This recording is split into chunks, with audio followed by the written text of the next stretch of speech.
Huh! It's been a while since we visited Poisson. Maybe we should head over and have a look around. Hey, traveler, Paimon. Oh, Paimon knows that voice!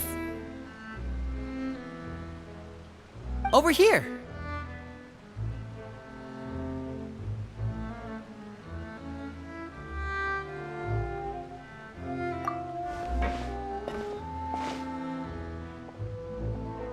To borrow one of the more popular turns of phrase at the moment, this appears to be quite the fated reunion.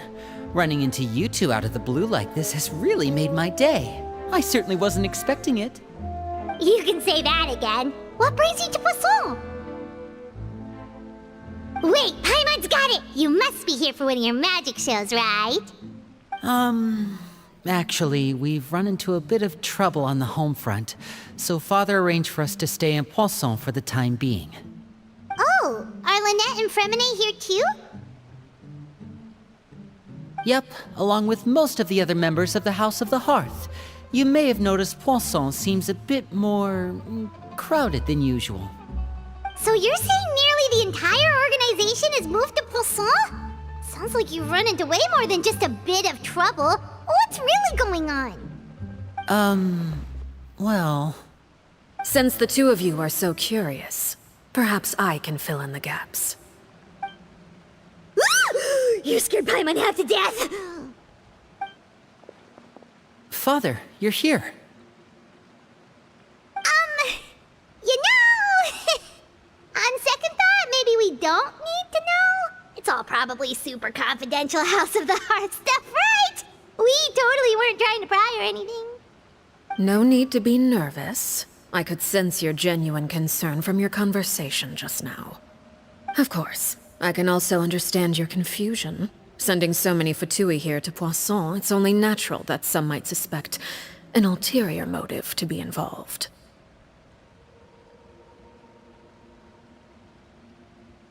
I understand. I'm well aware you've had your fair share of confrontations with the Fatui in the past, and I can't exactly guarantee that we'll remain on good terms in the future. As for right now, however, I would say we have little reason to be at odds, wouldn't you agree? The House of the Hearth could stand to be more open with those who have worked so closely with us in the past. As for the issue at hand, well, it hardly relates to any ulterior motive. To be frank, it all stems from a certain rumor circulating around the House of the Hearth. It's an internal matter. What sort of rumor? A rumor that a certain phantom child is hiding away in the House of the Hearth.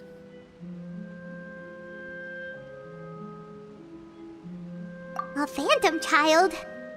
Ooh, just hearing the name is giving Paimon the creeps.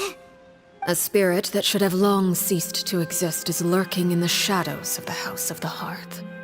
So I decided to bring the children to Poisson before continuing to investigate the situation. I expect I should be able to track down the spirit fairly quickly. After that, it's just a matter of resolving the situation, if you will. It shouldn't be much trouble at all. If you're curious, or if you still have some concerns, it might be advisable to stick around for a few days. I'm sure the children would be exceedingly pleased to welcome some visitors. Lenny, I'll leave you to entertain our guests. I have some matters to attend to. Of course, Father.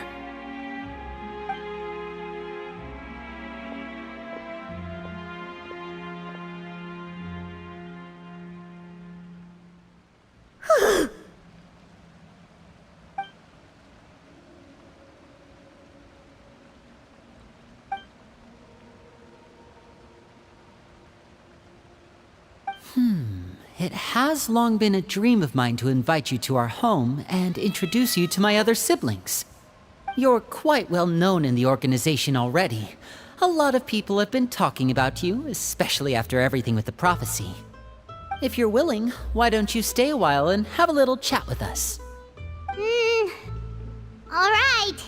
We don't have anything else to do right now anyway. But let's be clear, we're just gonna be there as guests. okay? Don't get any funny. Oh, wait a second.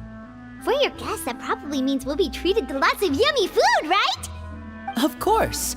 During our stay in Poisson, we've been helping out the locals with some fishing. We bring in quite the bounty every day. In fact, today is the perfect chance for me to show you what I can do in the kitchen. Let's go. I'll take you to where we're staying.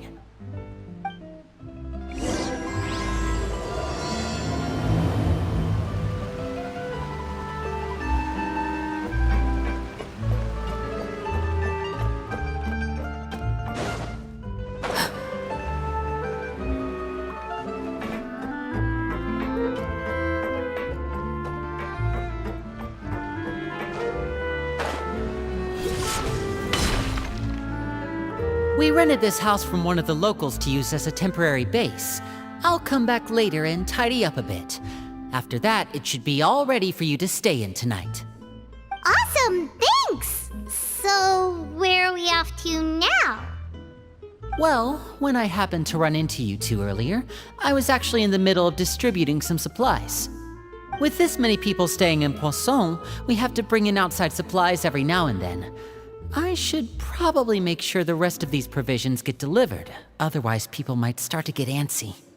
Okay, we'll come with. There are all sorts of rumors about your organization floating around out there. Paimon's not sure if she could even take a wild guess as to what's true and what's not. But now that we finally have the chance to see a day in the life of the house, we can take a good look at how you operate. Well, you're more than welcome to come along. Just follow me.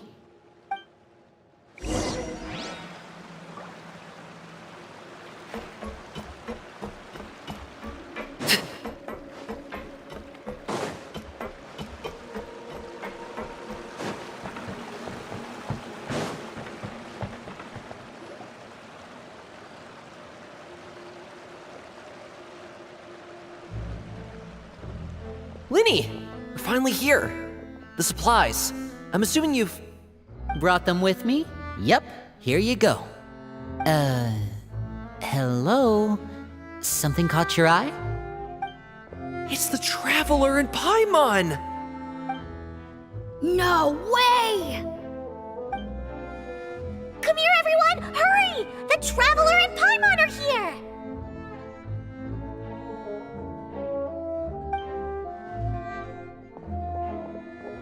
One at a time, please. Don't crowd around them all at once. We don't want to scare off our guests now, do we? Oh, it's all right!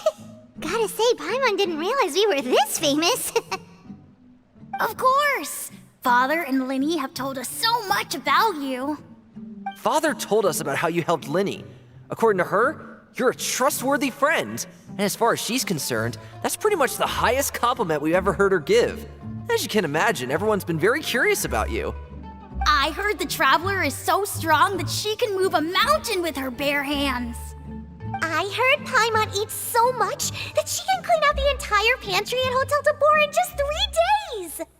Wait a second! That's the rumor you heard about Paimon? Oh, not cool at all! Oh wait, when guests visit, you're supposed to give them gifts and stuff, right? Oh, we don't need something like that. Besides, we don't have anything to give to you! Come on, we insist!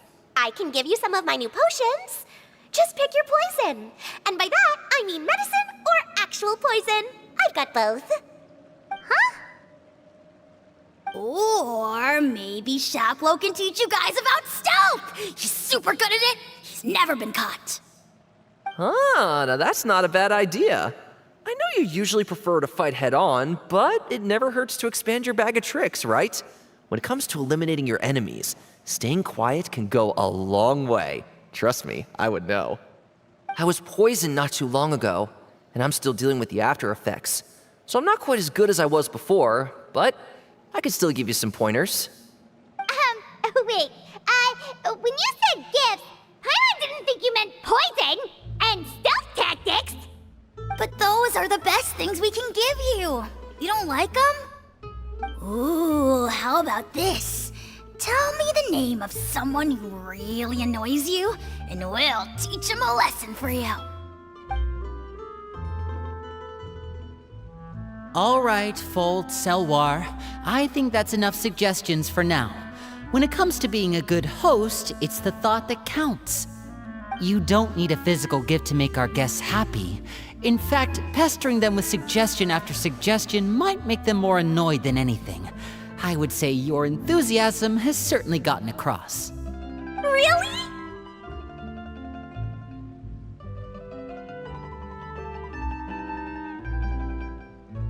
Awesome! It's been so long since we've had guests to play with. If there's anything you need, just let us know. Yeah, especially if it's poison or something. I've got all sorts of potions for that. Well, we'll talk to you all later. We've still got supplies to distribute. All right, see you later.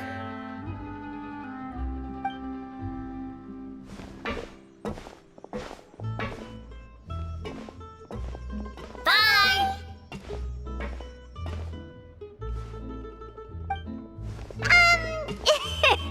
Lenny, about all that poison and stealth tactics talk just now. Scared you, did it? That kind of talk comes with being part of the House of the Hearth. When Foltz was really young, he strangled all of his family pets, just out of curiosity. He was labeled a dangerous problem child and was abandoned by his family. Elwar has an unnatural obsession with potions. Father has forbidden her from trying all the different concoctions she comes up with, but she still tries to test them in secret. You really have to keep an eye on that one. Chaplot is around my age. While I'm mainly responsible for collecting intelligence, he handles surveillance. He's very passionate about his work and has no reservations about taking on some very difficult missions. I know you two probably aren't used to that kind of talk, but I can promise you they only had the best of intentions. Things like stealth tactics and developing different poisons, they really mean a lot to them. They were just trying to share the best of what they could offer, that's all.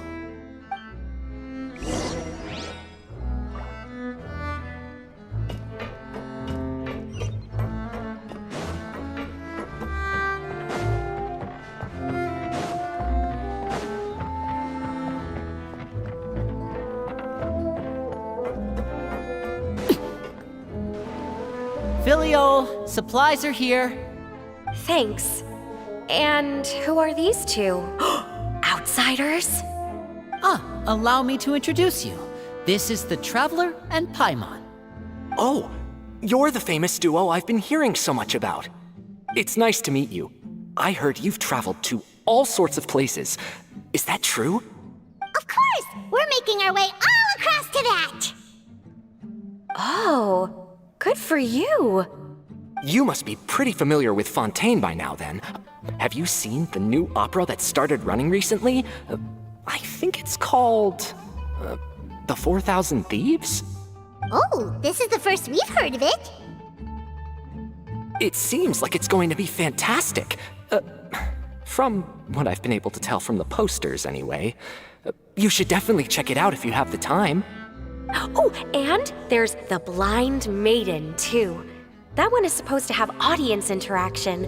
Seems pretty interesting. After this mission is over, I think I'll go get a manicure. Oh, maybe I should dye my hair. Wonder how much it'll cost. Is it just Paimon, or do these two seem much easier to get along with than the others? Looks like the House of the Hearth has some normal members after all. I heard that. Oops. I'm guessing you're referring to Foltz and the others? Yeah, we're definitely not all like them. I bet those crazies are practically foaming at the mouth right now. I'm sure they just can't wait to get back to Snezhnaya to carry out the plan. That's enough, Filial. Don't talk about family members behind their back, right? Whatever. Let's go. Guess this is goodbye then. If you ever have some time, we should go see the opera together.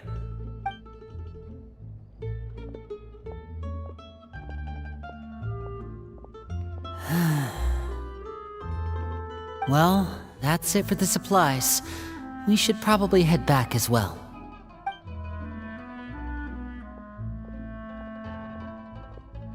Well, they didn't seem too happy with each other. Seems like there could be something more going on here. You're right. We're only here as guests after all. Oh, Linny's getting super far ahead. Come on, let's catch up.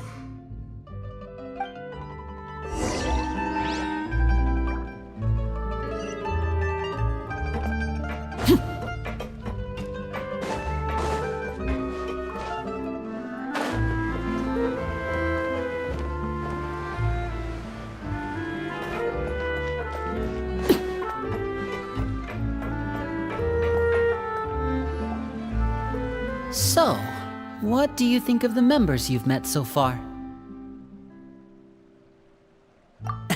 Well, Father is always encouraging us to be strong-willed and independent. So if there's one thing we've got, it's people who aren't afraid to speak their mind. Well, I should probably get cooking. Wanna join? Of course! Then let's head out and... Huh? Fremine? What are you doing here? Well, Fremine! Nice to see you again! you too. I heard you're here as guests of House of the Hearth. Welcome. We were just going to make some food. Why don't you come along? I could use some help in the kitchen, and I seem to remember you mentioning you wanted to make seafood soup for the traveler in Paimon. Seafood soup? Oh, Paimon's drooling already. Were you looking for something just now, Fremine? Maybe I can help. It's nothing. I just wanted to see if there were any extra supplies. Yeah, we've got some left over. What do you need? Some food and water, and some clean cloth, if possible. No problem. Give me a second here. Food, water... Wait a minute. What do you need all of those for? You're not on any missions as far as I'm aware, and you were just going to come eat with us. So what's this all about? I thought I'd grab an extra portion because I get hungry at night. Could be because I'm growing, you know, and... Fremine, you remember what I told you? You're not like me. Your lying skills still need some work. Tell me what's going on. Is it really bad enough that you have to keep it from your own brother? Maybe it'll be better if we gave them some space.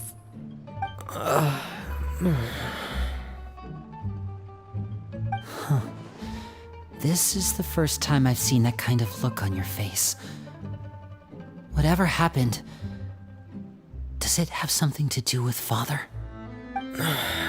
yes. Just follow me.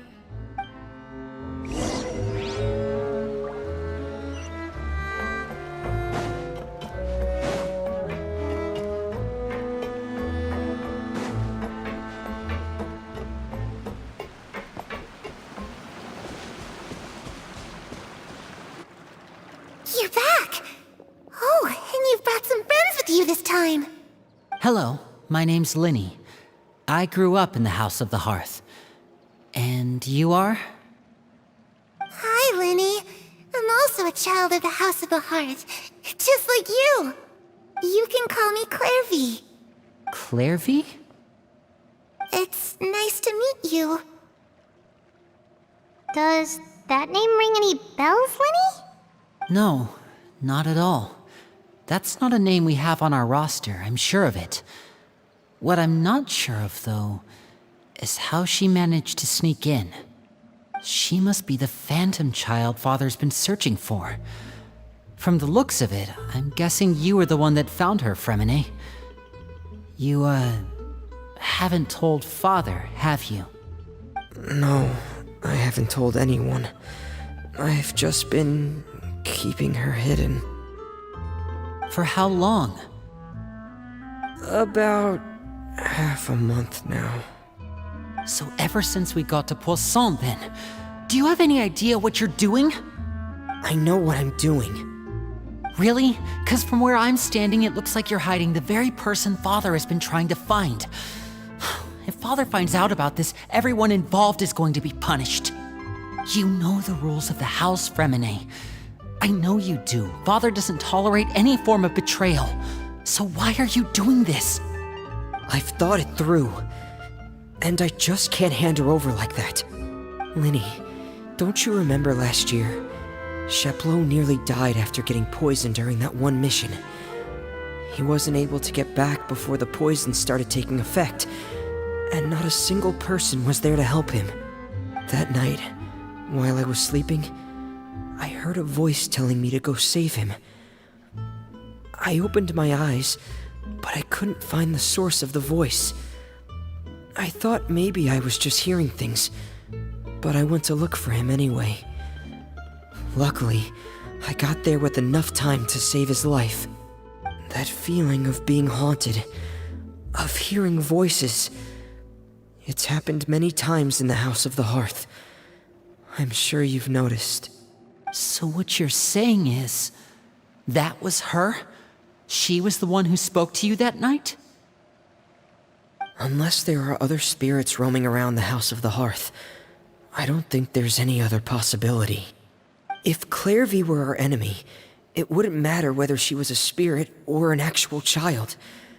I would have acted without a second thought, because that's what Father ordered us to do. But she's been living with us, helping us from the shadows all this time. I think that makes her family. I couldn't just hand her over to be dealt with. Not when there's so much we still don't know. So what's your plan then? You can't keep her here forever. Someone is bound to find out eventually. I haven't thought that far yet. I don't want to disobey an order from Father, but I also don't want to put Clairvy in danger. Come with me. There are a couple things I'd like to say to you in private.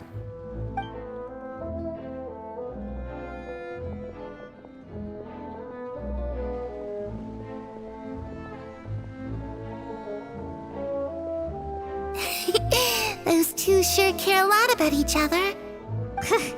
Well, they got a funny way of showing it. From where Paimon was floating, it sure seemed like they were about to bite each other's heads off. No way! They have a really deep bond. I could tell right away, 'cause I also have a friend like that. I just don't know how long that kind of bond can last. The darkness in the house runs deeper than you can imagine. No one can get out alive. I'm sorry, Linny. I really didn't mean to drag anyone else into this.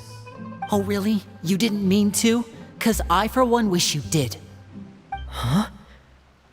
What do you mean? You know, when we were younger, you didn't call me Linny. You called me brother, just like Lynette. We grew up together, the three of us. We were all orphans, all rescued by Father. Of all the siblings in the House of the Hearth, I think our bond was the closest. Later on, when you started calling me Linny, I wasn't actually surprised. After all, Lynette and I are related by blood. We've had to depend on each other to survive long before we joined the house. Linny, The darkest and most difficult moments of my life happened before you and I had ever met. I'm sure that's true for you as well. Even so, Fremine, we've stood by each other for all these years now, and to me, that means more than blood. You and Lynette are the most important people in my life. No one can replace you. So I won't let you face anything alone. Not if I can help it. Oh, looks like things are getting kinda heated between Linny and Fremine. Maybe we should go check on them. Oh, it's raining. I should put my clothes away.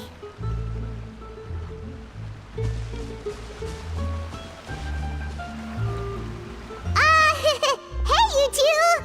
Hope we aren't interrupting anything. Like a fight, Oh, wait a minute, Fremine! You're not crying, are you? Is everything alright? Everything's fine. Thanks for asking. Well, we're all friends here, right? We've been through so much together, so if there's anything we can do to help, just say the word. It's just a small family dispute. It's not something our guests should trouble themselves with. In fact, it might be better if your stay ended here.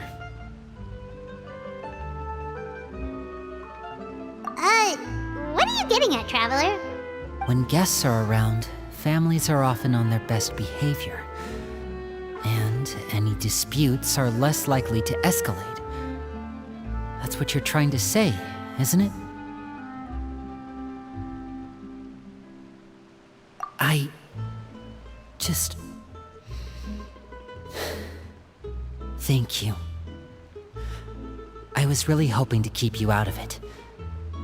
But even if I could think of some other reason to turn you away, I'm not sure I could convince you. I know things could turn dangerous, so I promise you this. From now on, I'll protect you like my life depends on it. Me too. Well, back to the matter at hand then. If we don't plan on handing Clairvy over to Father, then our only other option is to solve the mystery of her identity before Father is able to track her down. That means finding out where she came from and what she's doing here. Then we can send her on her merry way and pretend like none of this ever happened. I've tried that already. And? And... nothing. I tried taking her somewhere really far away, but... after some time, she just reappeared. She even came with us all the way to Poisson. It seems like wherever the house is, she follows. I don't know much about spirits. Do you two have any ideas? Let's see here. Paimon remembers hearing something like, if you fulfill a spirit's last wish before they die, they'll let go of whatever's keeping them here and return to the ley lines. Oh, it's just that Paimon doesn't really remember where she heard that, so it's not guaranteed to work or anything. Well, sounds like it's worth a shot. Guess that means we should go ask her about her wish. But first, Fremine, I need you to promise me something. What is it? I need you to promise me that this will stay between the two of us. We're the masterminds behind this whole thing. No one else gets involved. Can you do that for me? Of course. I promise. All right. Then let's seal the promise just like when we were kids. Fist bump on 3. Ready? 1, 2, 3. I swear.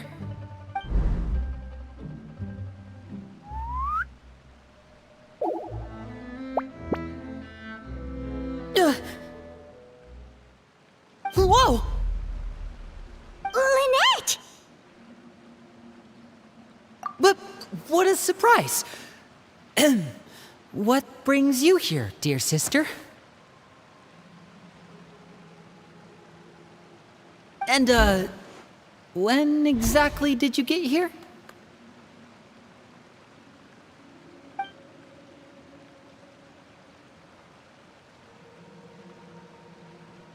You're an idiot, brother. And you too, Fremine.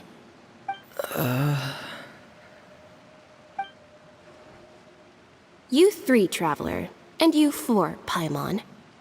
Wait, what did we do?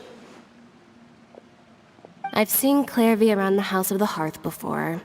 I hadn't seen her in Poisson, so I figured she must not have come with us.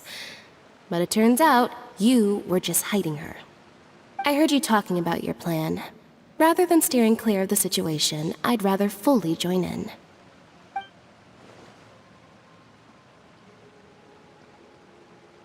If you don't agree, I'll have no choice but to report everything back to Father. Simple as that. You're not giving us much wiggle room here, Lynette. Well, I guess we're all in this together then. After we talk to Clairvy, we'll figure out our next move. There's no time to lose. Let's go.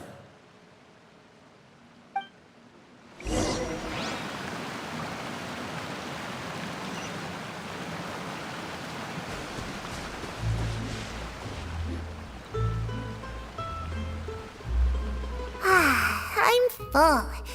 Thank you for bringing me this food, you guys. She said she's full, but the food doesn't look like it's even been touched.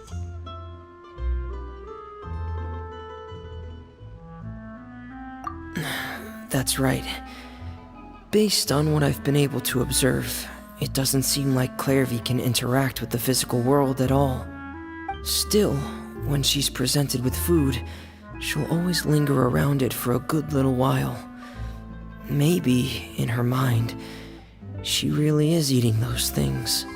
Does she know that she has already passed away? I've tried to ask her, but she didn't answer. My guess is that she's just as confused as we are. Or maybe she couldn't understand the question at all. Clairvy, if you've got some time, I'd like to ask you a few questions. Sure. Oh, another new friend. Hi, I'm Clairvy. Hello. Clairvy, how did you join the House of the Hearth? Huh? Isn't it the same for everybody? The knave brings you here and then you can't leave. It's just that your name, it's not on the roster. And I've never seen you before. The roster? Oh, I get it now. I think there might be some things you don't know about this place. The people in charge, they're not as nice as they look. They say they keep a roster, but it's not complete. There are a lot of people who aren't on it, and never will be.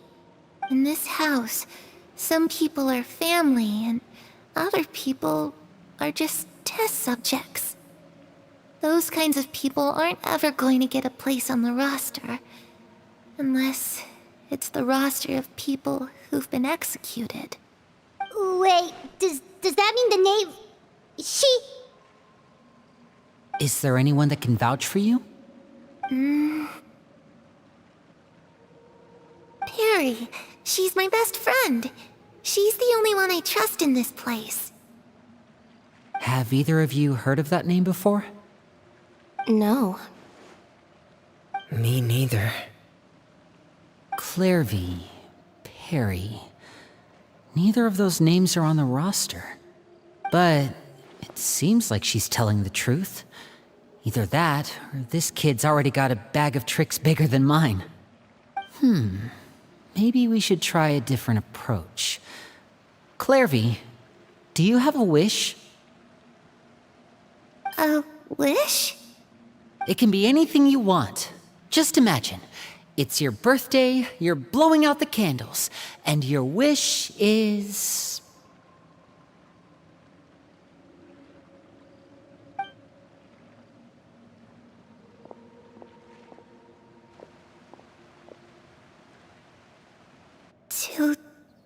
To go outside, where the sun can find me.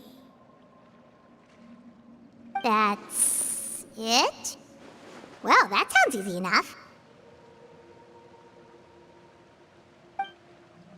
The darkness in the house runs deeper than you can imagine. No one can get out alive.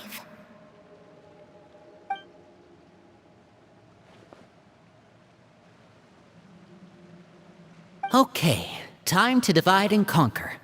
Listen up, I've got a plan. I'll try and find a way to use basic illusory magic to take Clairvy outside and bring her somewhere with sunlight. Lynette, try and find the list of executions that Clairvy was talking about, and see if her name is on it. Fremine, you stay in Poisson. We can't be the only ones who've had run-ins with Clairvy. I need you to collect intel on everything she's said and done. Understood. I'll try my best. What about us? What should we do? I really appreciate your willingness to help, but this is a family matter. I don't want to drag you in too deep. It's too risky. Let me think. Since Father considers you to be guests, maybe you could stick by her side for a little while. You don't need to do anything except keep up some nice, casual conversation. Ah, Paimon gets it. You want us to distract her. I'll give you a magic bird. If Father suspects something, all you need to do is release it when she's not looking, and it'll alert me that something's wrong. Of course, that's only as a last resort. If Father doesn't seem to notice us, there's no need to make contact. We'll reconvene here tonight after all's said and done. If the worst-case scenario happens and we're discovered, just tell Father everything. We're not going to let our guests get punished for our own actions. That's where we draw the line. You too. Okay, this is where we part. Father should be at the beach nearby.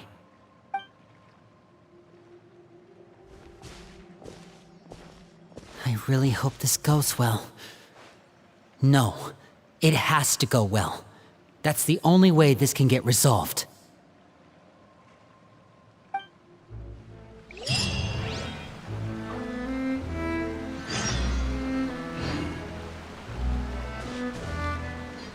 Clairvy, I'd like to take you somewhere. Is that okay with you? Sure. Where are we going?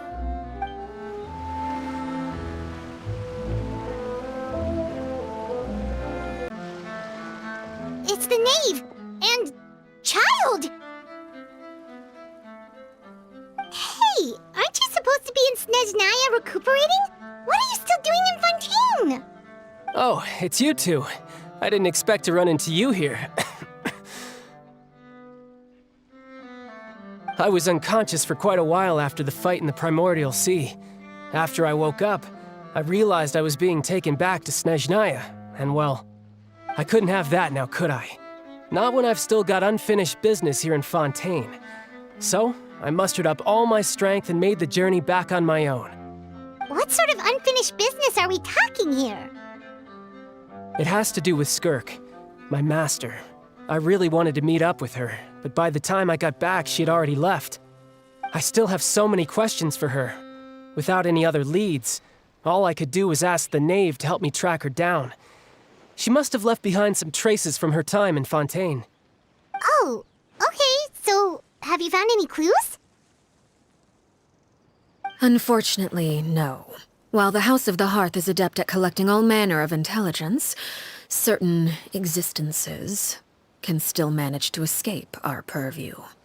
Basically, unless Master feels there's a need to meet with me, she's not going to be found. But that problem has an easy fix. I just need to become stronger, and then... Paimon thinks you should focus on getting better first. The worst of it is over. It's all thanks to that one kid from the House of the Hearth. Elwar, I think her name was. She gave me a bunch of random potions to drink. They didn't go down easy, let me tell you. Pain and chills all over. But they really did help speed up my recovery. And that's good, because it looks like I really do have to head back this time. The old man's been putting the pressure on me. He sent someone to tell me I'm needed for some sort of project. Project Stuja? Yeah, that's the one. I heard Regrader's involved too. I'm not looking forward to having to listen to all his monologuing, that's for sure. Hey, maybe you could think of a way for me to stay in Fontaine for a little longer. Helping Linny and the others brush up on their fighting skills would be far more interesting. If you and I could spar, that would be even better. I've been waiting for a chance to see you go all out.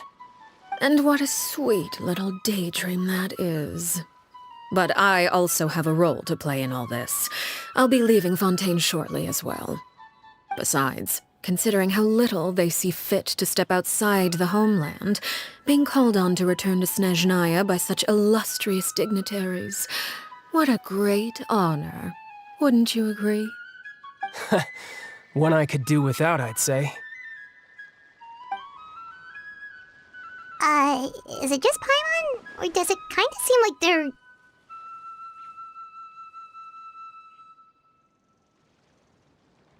So, dear guests of the House of the Hearth, to what do I owe the visit?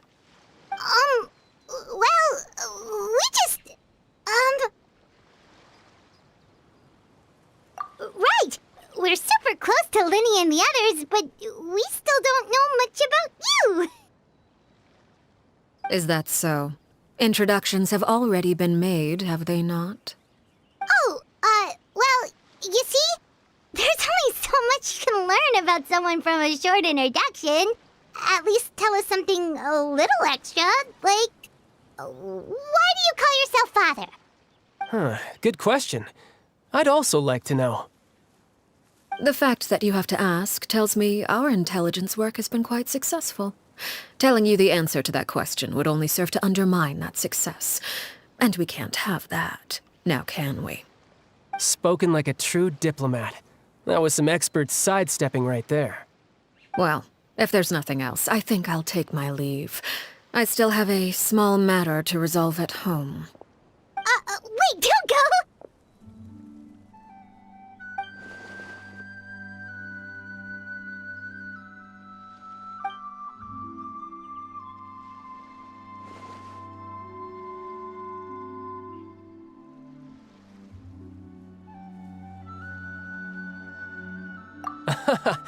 I'd also like to hear the answer to this. I've met some of the members of your organization, and they all seemed like really good kids. They actually reminded me of Tonya and Tusser. Which, by the way, if you ever betray them, I'm just letting you know, I won't let you off easy. And why would I betray them? Well, you've already betrayed the House of the Hearth once, haven't you? At least, that's what I heard.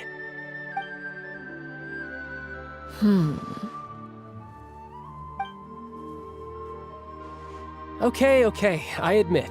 That's just what the old man told me. The rooster, I mean.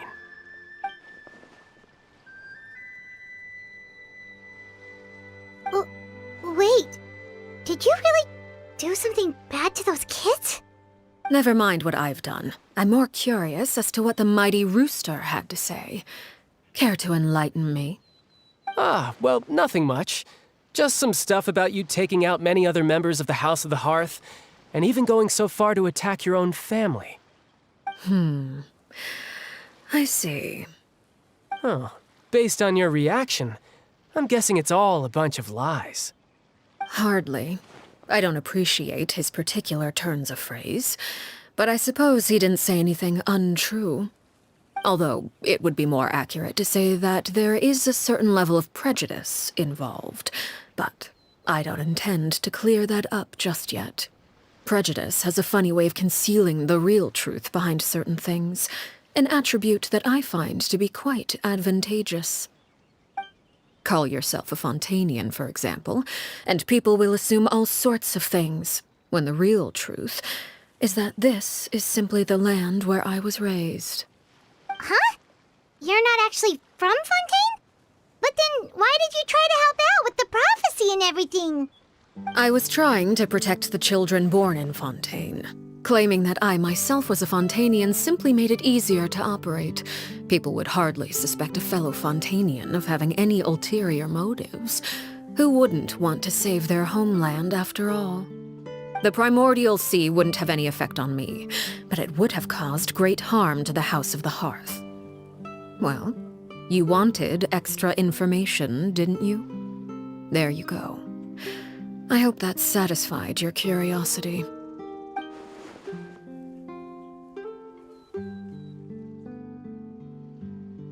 So, you stayed in Fontaine for the kids. I guess I was wrong to believe you'd betray them. Apologies. Looks like I was holding on to some prejudices myself. Good. Like I said, I like it when others have misconceptions of me.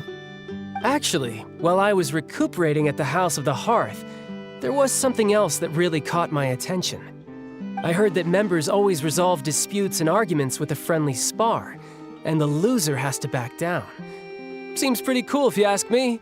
Would also give them plenty of opportunities to hone their skills. Well, that's only a recent development. In the past, such spars weren't nearly so friendly. The losing party would lose everything, including their life. They were that high stakes? Whew, at least that's not a thing anymore. Well, the current atmosphere's not half bad. I'm a bit jealous, actually. You've got so many family members around you, and you even get to live with them. Having a lot of family around means dealing with a considerable amount of bickering and scheming. Once Tonya and Tusser enter their rebellious phase, I'm sure you'll understand. Just imagine. Tusser becomes obsessed with plucking out strands from the rooster's mustache, or Tonya decides to dye her hair 42 different colors. Okay. I get the picture.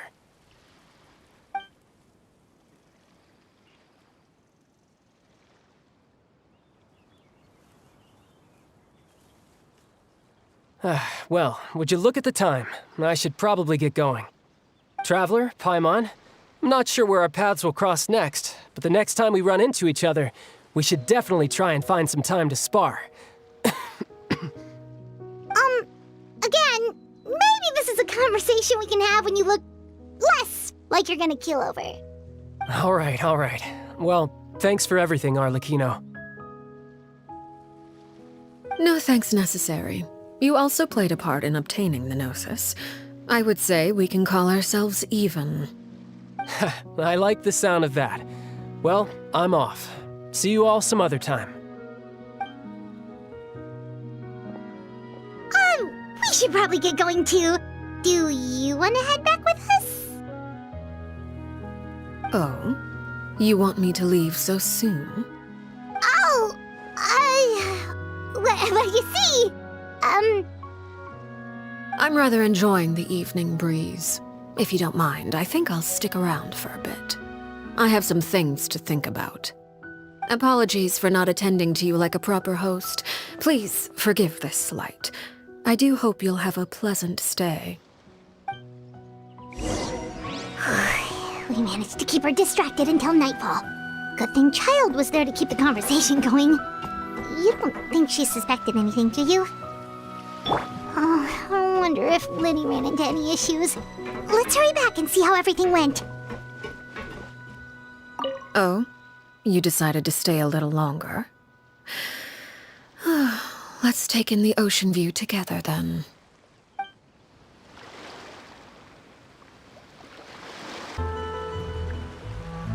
Lenny, how did everything go? Well, long story short, we ran into a small issue. Clairvy can't go into the sunlight.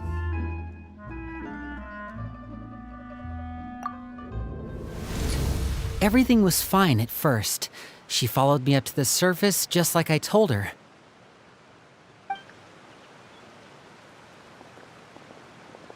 But as I led her out of the shadows and into the sunlight, she vanished. I turned around and there she was, standing at the edge of the shadows, silently watching me. Huh. Maybe she's afraid of sunlight, or... No, it wouldn't be her wish if that were the case.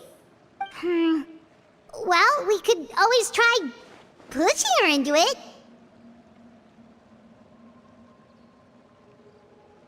Oh, true.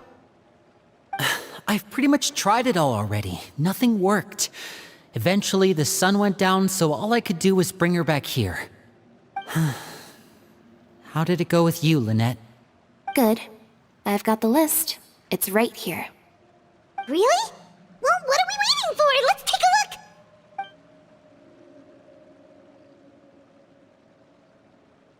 Oh, that's a lot of pages. Oh, it's gonna take forever to get through it all. We can each take a section. Here. La Pouillade, L'Endroit, Chambel, Horaire.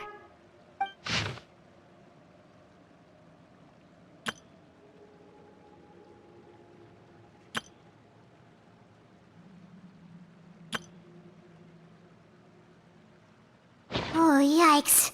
That Horaire guy has a huge scar on his face. He's kinda giving Paimon the creeps. Ah, I've met him before. The scar is from an injury he received during a mission. I still remember him joking with me about it. He said any future lover would take one look at him and then lose all interest. Did he say anything else? Well, I asked if there was someone he was interested in. He said no, and that's where our conversation ended. It was only later that I learned he really did have someone he liked. He risked everything to escape so he could be with her, but it didn't work. One day, Father asked to see him, and, well, I never saw him again after that. Wait, so that means the knave, It may seem cruel, but it's just one of the rules of the house. Betrayal is not to be taken lightly. We know too many secrets to come and go as we please. So, if you do try to leave, you pay with your life.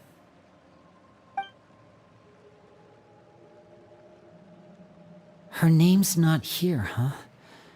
Well, that's not too surprising. It doesn't seem like this list is complete. It only contains records dating back around 5 years. Let's shift our attention then. Fremine, were you able to find anything out? Fremine. Sorry. I was thinking about something. I managed to talk to quite a few people, but I couldn't help but notice that the atmosphere in the house was a little strange. Strange. Yeah, I mean, I know there have been arguments in the past, times when people haven't gotten along. Chaplot and Filiol are a good example of that. Oh, those are two of the people that we met while delivering supplies. Paimon can see how they might not get along. They had very different vibes, and their, interests seem to be pretty different as well. That's to be expected, actually. Father brought us all here, shared her knowledge with us, taught us how to fight. That's one thing we all share. But that's also where the similarities end. Not all of us feel the same desire to stay here. As members of the House of the Hearth, we're also considered part of the Fatui. And to a lot of people, that's an identity they never asked for. Certain members get older and realize they want something else for themselves. But considering the rules of the house, most people would never say that out loud. People like Chaplot and Foltz are loyal to Father and her vision. They're proud to be part of the Fatui. Filiol and Nantoy, on the other hand, well, they aren't quite as enthusiastic. These kinds of conflicts have always been there. It's not like Father is in the dark about any of this. Well, that's true. But it just feels like things have gotten worse lately. Filiol and the others, it seemed like they were meeting in secret to talk about something. I can't say for sure, but I think they've met Clairvy. You think she's been inciting them to act out? No, not exactly. But I wouldn't be surprised if she said something to them about the darkness in the house and how deep it runs. She's told me about it before. Experiments being run on children. People being used as pawns on the battlefield without so much as the strength to survive. And they just believed all that? Without any evidence? Clairvy's words probably gave them the excuse they were looking for. Whether they actually believe them to be true is secondary. This is all because of Project Stuja, isn't it? Whoa, hold on a second. What's this Project Stuja all about, huh? This is the second time it's come up now. Sorry, but I'm not sure of the details either. I only know what Father has told us, which is that it's something the Rooster and Regrator have been working on together. Apparently, it has to do with the Fatui's strategic plan for the future. Because the House of the Hearth was so successful in obtaining the Gnosis, we now have the honor of playing a key role in Project Stuja. Wait, but isn't that a good thing? Key role is just another way of saying dangerous role. To us, the whole thing is an inconvenience. Father thinks so too, but she's in no position to refuse. Their plan isn't exactly unreasonable, and they've been funneling the house a lot of funding. It's just that we'll lose a lot of members in the process. Participating in the plan, it's an honor in name only. What they're really trying to do is subdue us. The existence of an intelligence organization outside their control makes them feel uneasy.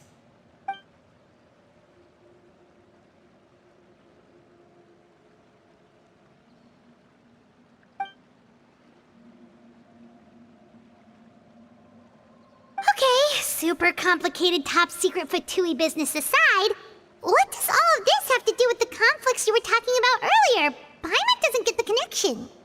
External pressure has a way of exacerbating internal strife. You can't overlook the power of fear either. People are afraid of dying, and that fear is often the impetus for a lot of stupid decisions. I thought resolving the Clairvy situation would make everything go back to normal. But it looks like things are more complicated than I thought. If we leave Filiol and the others to their own devices, sooner or later, Father will be forced to take action. We can only focus on one situation at a time, brother. You're right. Even if we confront Filiol and the others, it won't do any good. It might even make matters worse. We should focus on Clairvy for now. Well, it's getting late. We should head back and get some rest. We'll try again first thing tomorrow. Lynette, you stick with me this time. Fremine, keep a close eye on Filiol and the others. Make sure they don't do anything they'll regret. Good work today, everyone. Have a good night, and I'll see you tomorrow.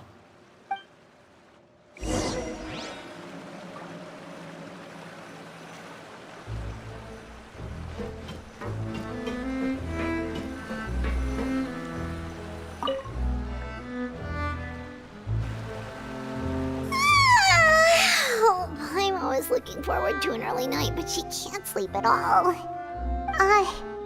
Hey, you don't think the knave will be too angry with Linny and everyone if she finds out about all this, do you?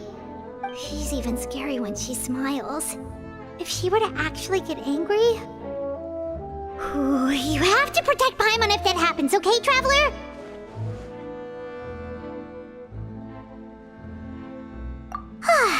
Trust is effort, Traveler. Look! Look over there!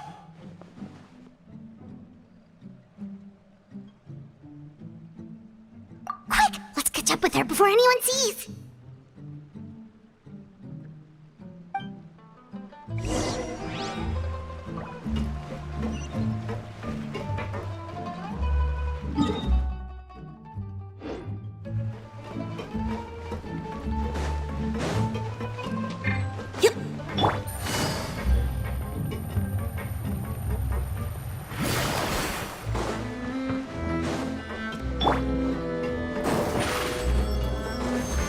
Over there!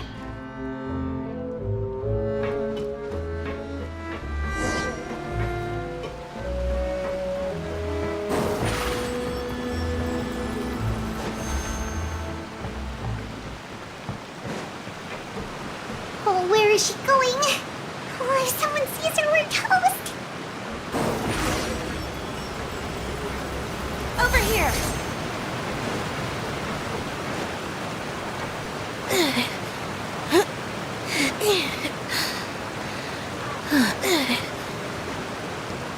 Oh, look!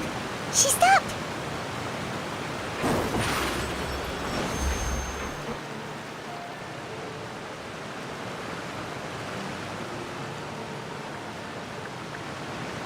Clairvy! Shh. I opened the window while no one was looking. Look how pretty the outside is.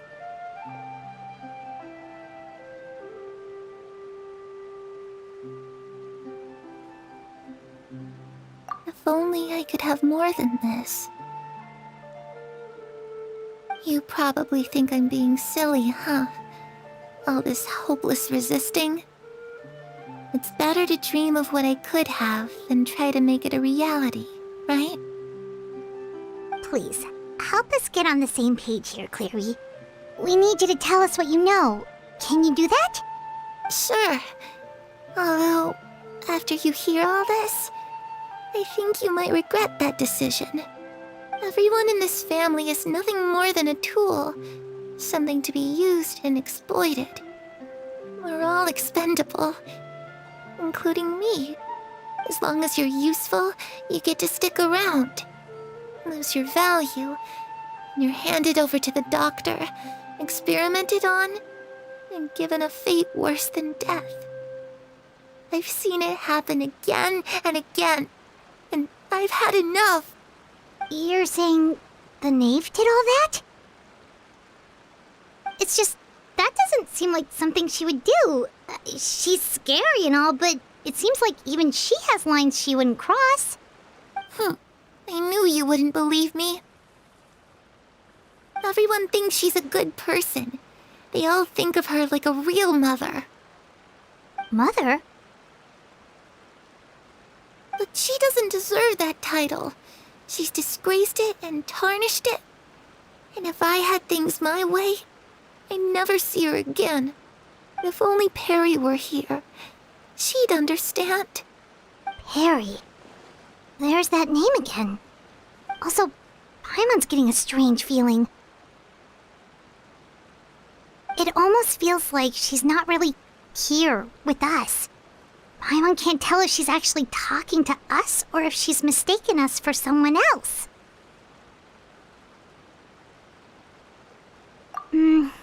Well, in any case, it seems like she really needs someone to talk to. We should keep her company for a little longer. She looks so young.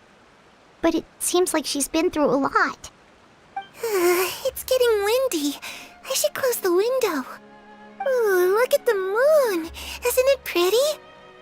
Hey, wanna hear a secret? I heard that if you look up at the night sky in Snezhnaya, you can see the aurora. It's supposed to be super pretty. Even prettier than the moon tonight. Perry and I promised each other that once we're older, we're gonna go see it together. But I can't find her. I'm worried she's also been... No, that wouldn't happen to her. She's special. Mother likes her a lot. I should really go talk to Mother, but we just fought. She doesn't want to see me, and I'm too scared to face her. What should I do?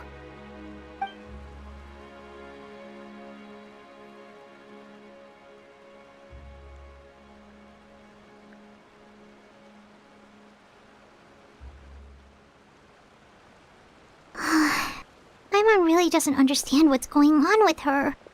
Well, let's head back. We've got an early morning tomorrow.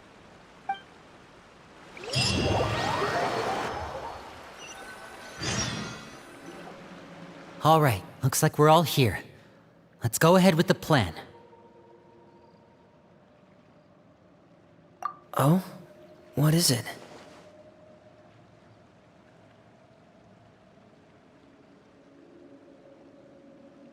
What makes you ask that? Well, we kinda ran into Clairview last night, and that's what she told us. We met the doctor back in Sumeru. He's super dangerous, and he's done all sorts of bad things. It's possible that Father and the Doctor have had certain dealings, but I don't think Father would work with him. We're not really on the same side, so there's not a lot of trust between them. That doesn't exactly set the stage for a successful partnership. I did hear, though, that when Father first became a Harbinger, the Doctor offered to work with the House of the Hearth. Father rejected most of his proposals, except for one. It had to do with some sort of secret experiment. Secret experiment? Could that be what Clairview was talking about? I don't think so. I don't know any details about the experiment itself, but I do know it's an entirely independent operation. The doctor only proposed a direction for the research. That was the extent of his involvement. I still don't think that counts as working together. The details of the experiment are confidential, but complete records are kept on all participants. That doesn't seem to be the case with the situation Clairvy referred to. I know you don't agree with some of the Fatui's methods, and I'm not asking you to. But I am asking you to trust us on this. The House of the Hearth has its own principles. There are certain lines we're not willing to cross. Alright, that's good to hear at least. Clairvy seems to think the knave and the doctor worked together to do something horrible. If that turned out to be true, Paimon doesn't know how he would even face you guys. It's just that it doesn't seem like Clairvy is lying either. The easiest thing to do would be just ask the knave directly, but Paimon doesn't think she'd tell us. Father didn't come back last night. She's probably still near the shore. We'll be counting on you to distract her. Lynette, you're with me. Fremine, you know what to do. Be on your guard, everyone. All right, let's get to it.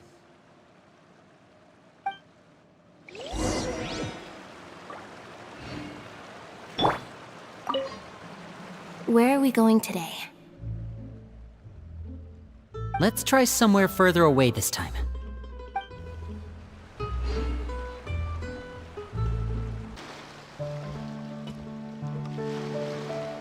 Ah, it's you two again. I must say, you look a bit pale. Did you have trouble sleeping last night? A little. Perhaps if you had less on your mind, you'd be able to absolve yourself of such troubles. So what are you planning to do now? Catch up on some sleep? Or should I give you some time to rack your brain for a topic to discuss before I ask any questions? Although I must profess to being curious. Without child here, how do you plan on distracting me?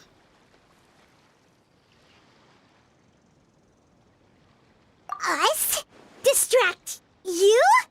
A good one. But no, we were just here for a chat. Looks like you could have used some extra time to think. No matter. If you don't have any other plans, why don't you accompany me somewhere? Don't worry. I'll be sure to steer clear of any scheming children. The ocean breeze is sure nice today. Children always think they can hide things from the grown-ups. But nothing gets past me. Least of all a little scheming. I think I'll let them have at it for a little longer. I can be very patient. Well, I'll leave you to think things over. If you're so inclined, meet me outside the Palais Mermonia. Good things come to children who do as they're told. So I do hope you decide to tag along. If only for your friends' sakes. What should we do?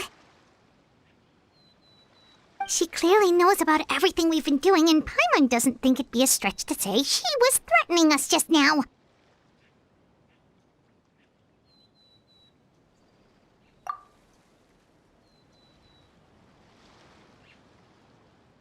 Oh, good idea. Hopefully he sees it in time. Well, we should probably head to the Palais Mermonia. Paimon doesn't want to find out what happens if we don't show up. Based on what the knave was saying just now, it sure didn't seem like it'd be anything good.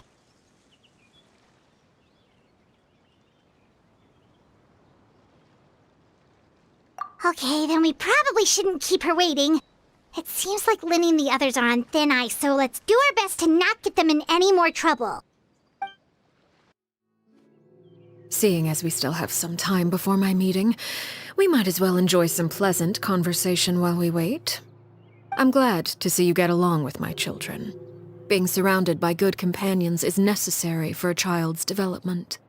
You're not planning on doing anything to them, are you? I assume you're referring to Lenny, Lynette, and Fremine. Although, there's that situation with Filial and Nentoy as well. It appears quite a few people have been acting out lately. No matter. I'm not one to discriminate. All those who betray the house meet the same fate. There are no exceptions. Does that mean you're going to kill them? Oh, are you here to beg for their lives? I'm sorry to disappoint, but the rules of the house change for no one. In my organization, everyone is responsible for their own actions. But don't you care about them at all? They really respect you. They even call you father. You must feel something for them. Any organization in which feelings come before principles is one destined for ruin. The House of the Hearth is hardly an exception. You could say our principles are more stringent than most. Perhaps I can offer you this consolation at least. As our guests, you two will not be held accountable along with them.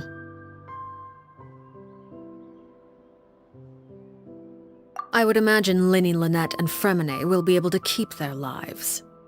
As for Filial, Nantoy, and the others, I'm afraid there's little I can do. They can try to escape, but once you know our secrets, there's no getting out alive.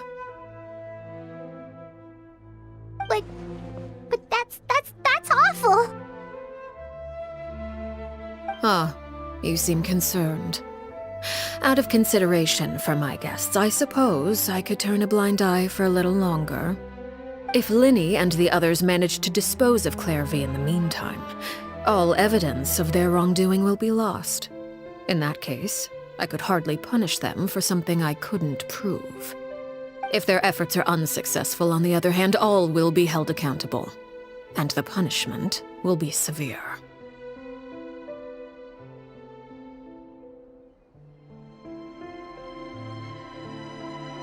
Of course. Oh, and here, I believe this belongs to you. Do try and keep better track of it next time. It takes a considerable amount of time to train a bird like this. It would be such a pity if you were to lose it. Permanently. Wait, where did you get that? Well, I'm afraid that's all the time we have to chat. Now, for the matter at hand. I asked you to meet me here because I have business at the Palais Mermonia. It has nothing to do with you, but I think it would be prudent for you to stick by my side for the time being. There will always be time later to run off and tell Linny what you've learned. Well, time to go. Looks like we wrapped things up just in time.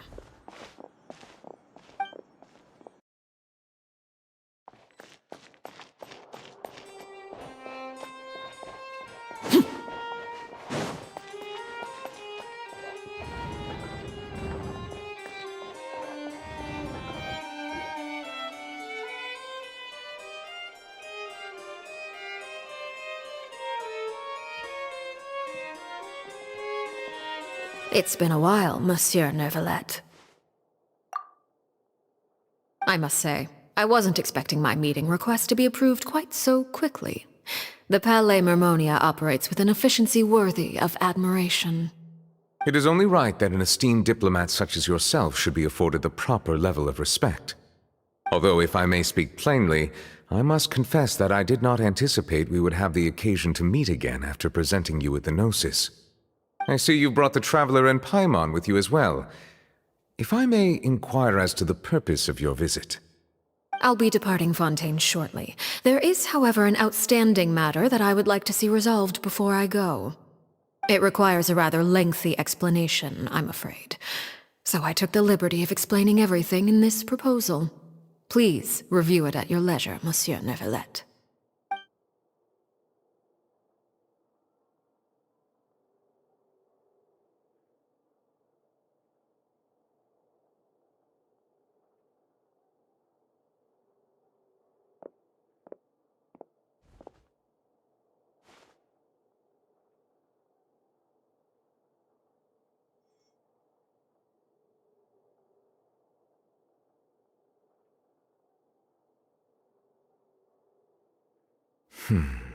I understand your request.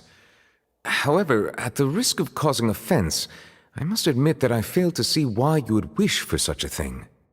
I heard you have a certain fondness for water tasting, Monsieur Neuvillette, so allow me to use water as an analogy.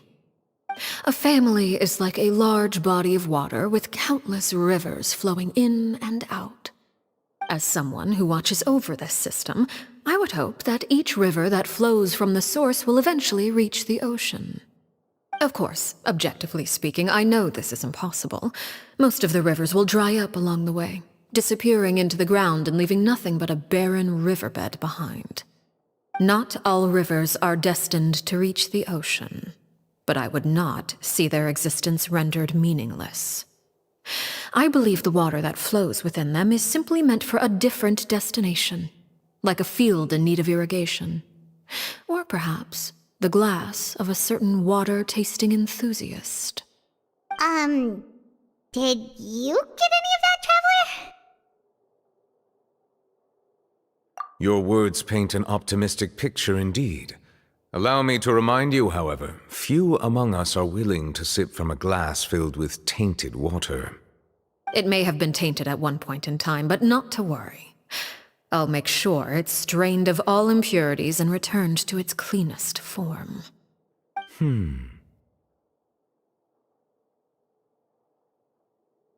I seem to recall there being a transactional aspect to your proposal. Perhaps you could expound on that? If you accept my proposal, Monsieur Neuvillette, I will gradually withdraw my forces from Fontaine. And, unless absolutely necessary, I will no longer carry out any special missions within Fontaine.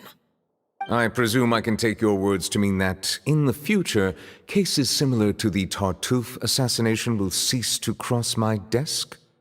Tartuffe? Ah, that thief who embezzled funds from all those charities, you mean?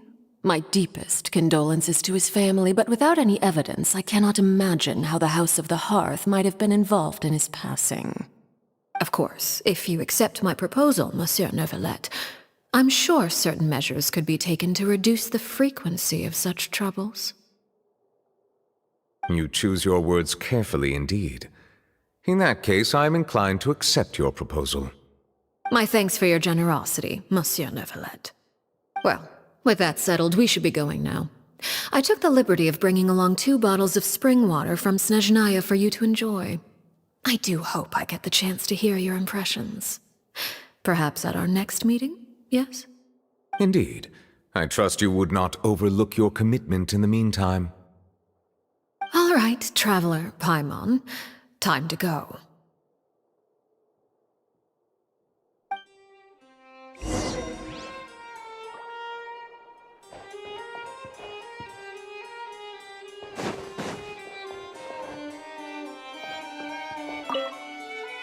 I believe I've told you before that my emotions easily resonate with those of others. Yet in the few meetings I've had with that Harbinger, I haven't been able to sense any aspect of her emotional state. Her mind is like a still body of water. Who knows what darkness lies in its depths, and the lack of ripples on the surface gives nothing away. It's unclear whether this is her natural state of being, or whether it's an incredible strength of will that gives her the ability to master her emotions. Either scenario, however, suggests she is a very dangerous individual. I do not expect an explanation as to why you two are by her side. Whatever your reasoning, I would only advise you to take caution.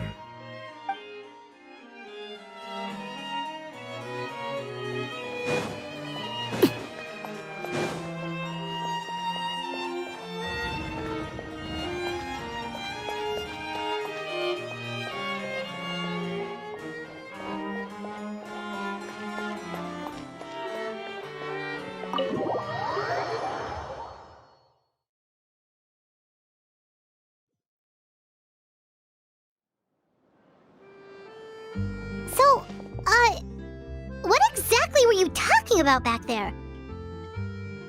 Paimon only heard you mention some rivers, a large body of water, and then some kind of irrigation scheme. You really want to know? I would imagine there might be more pressing concerns at the moment. Winnie, Paimon really hopes everything's going okay.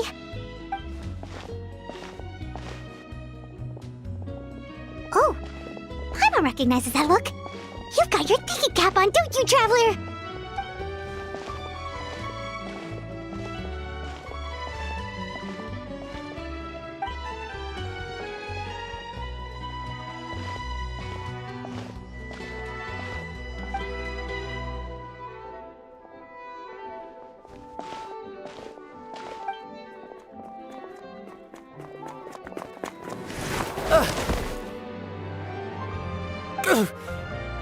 Oh, shoot. Are you alright? Oh, jeez. I'm so sorry. I was so focused on selling these papers, I wasn't looking where I was going. Well, let me make it up to you at least. Here, take this paper. On the house.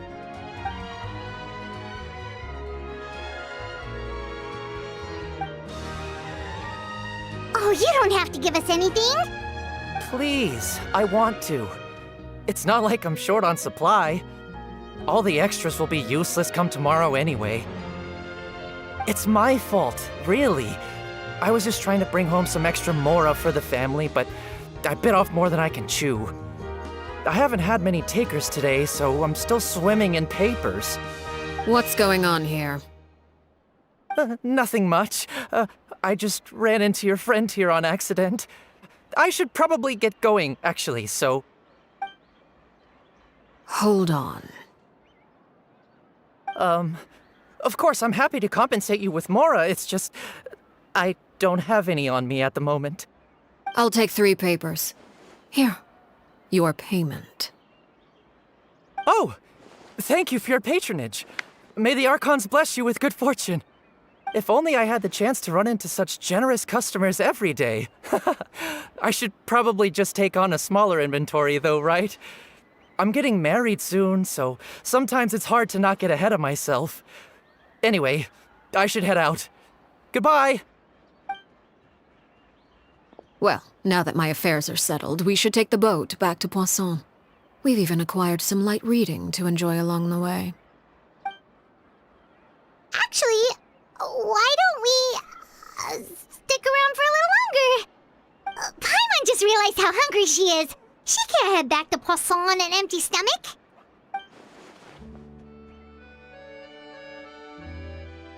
It appears you two are under the impression that delaying our return will somehow alter the situation in your favor. I'm sorry to ruin your fantasy, but your efforts are meaningless. That being said, I could be persuaded to give Linny some extra time. I just have one condition. If you agree to my request, I'll even answer some of your questions. You're quite curious about Clairvy, are you not? And my relationship to her. Wait, why are you being so generous all of a sudden? You're not gonna ask us to do something bad, are you? You overestimate yourself. You don't have the talent for bad things. Then what can you possibly... The most important consideration in a negotiation is that both sides receive something they want. Demands and threats only get you so far. Wonderful. Here it is.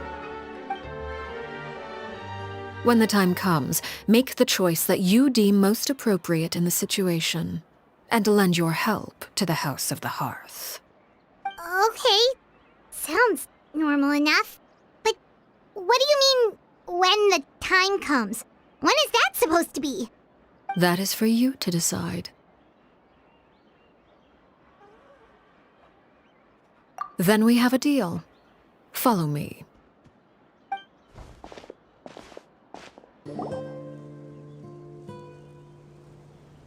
What is this place?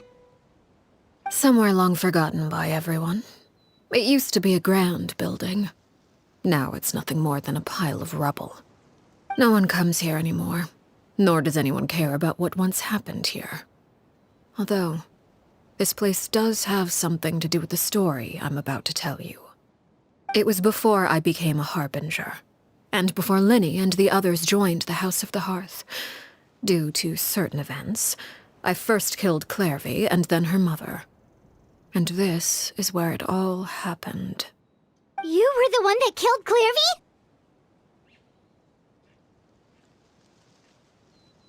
Patience now. Allow me to explain Clairvy's side of the story first. I'll start from the beginning.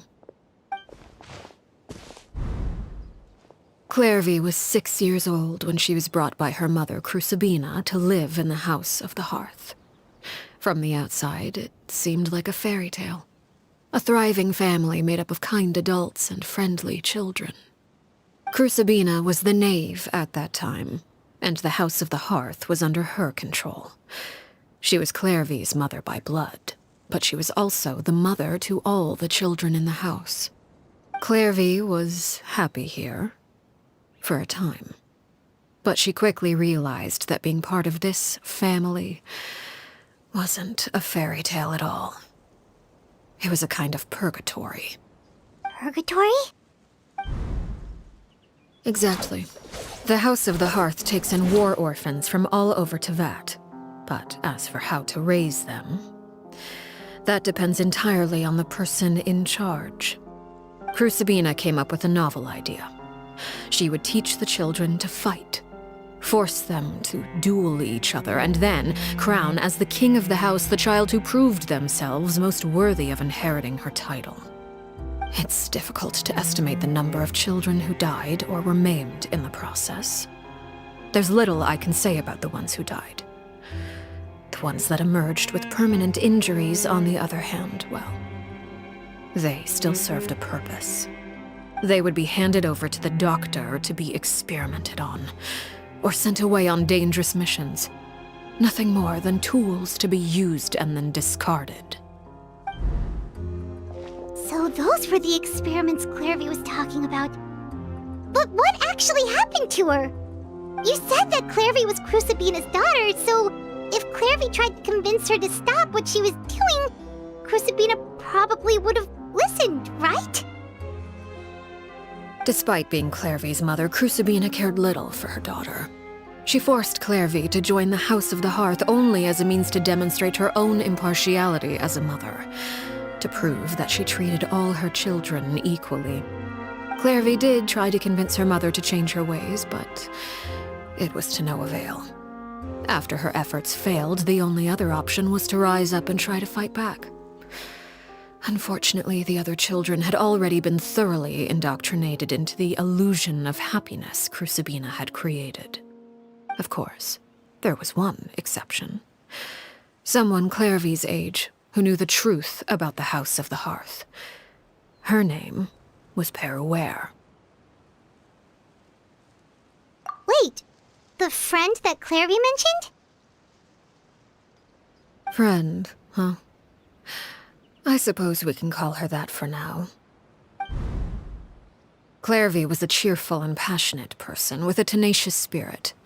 Peruere, on the other hand, was rather cold-blooded. Her cold-blooded nature allowed her to see through Crucibina's facade.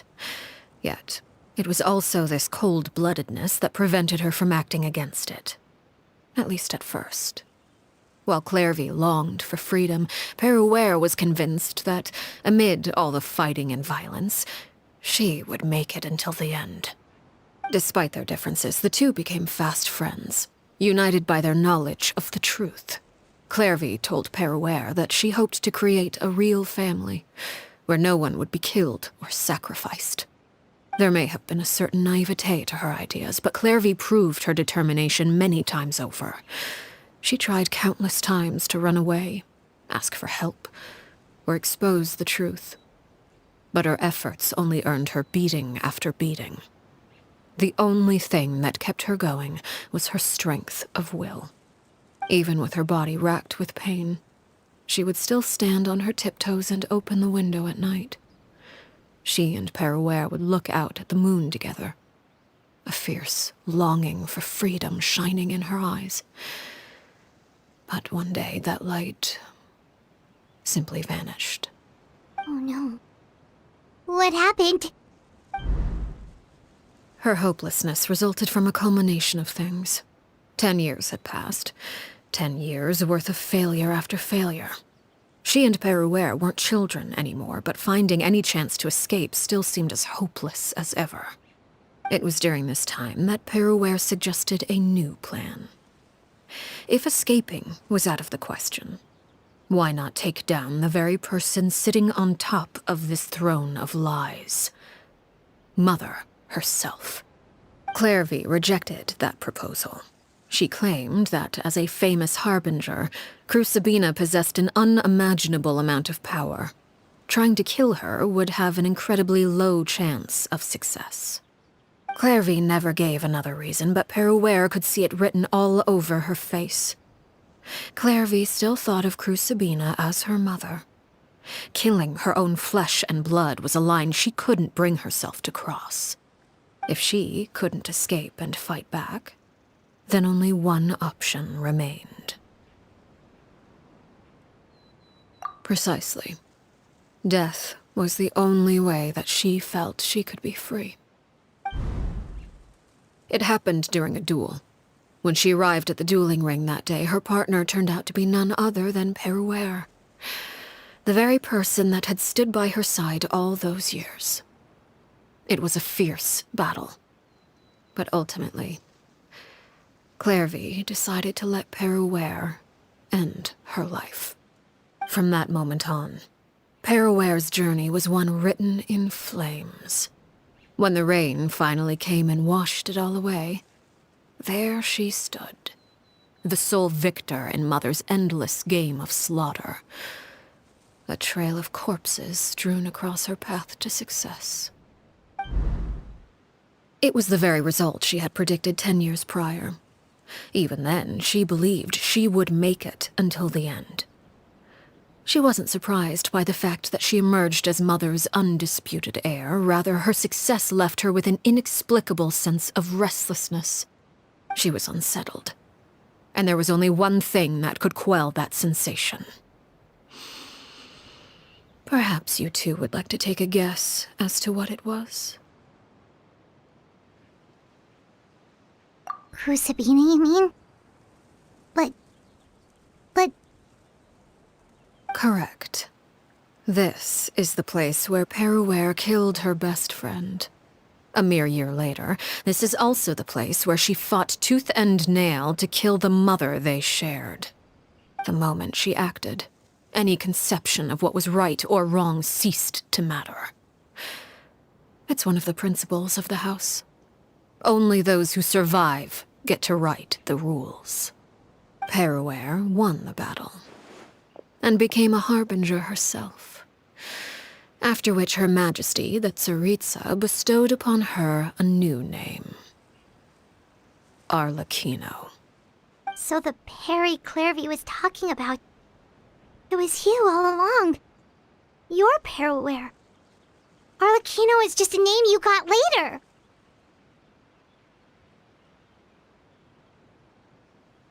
I left that name behind long ago. I must say, hearing it now does bring back memories. After I defeated Crucibina, the moniker of Mother died with her.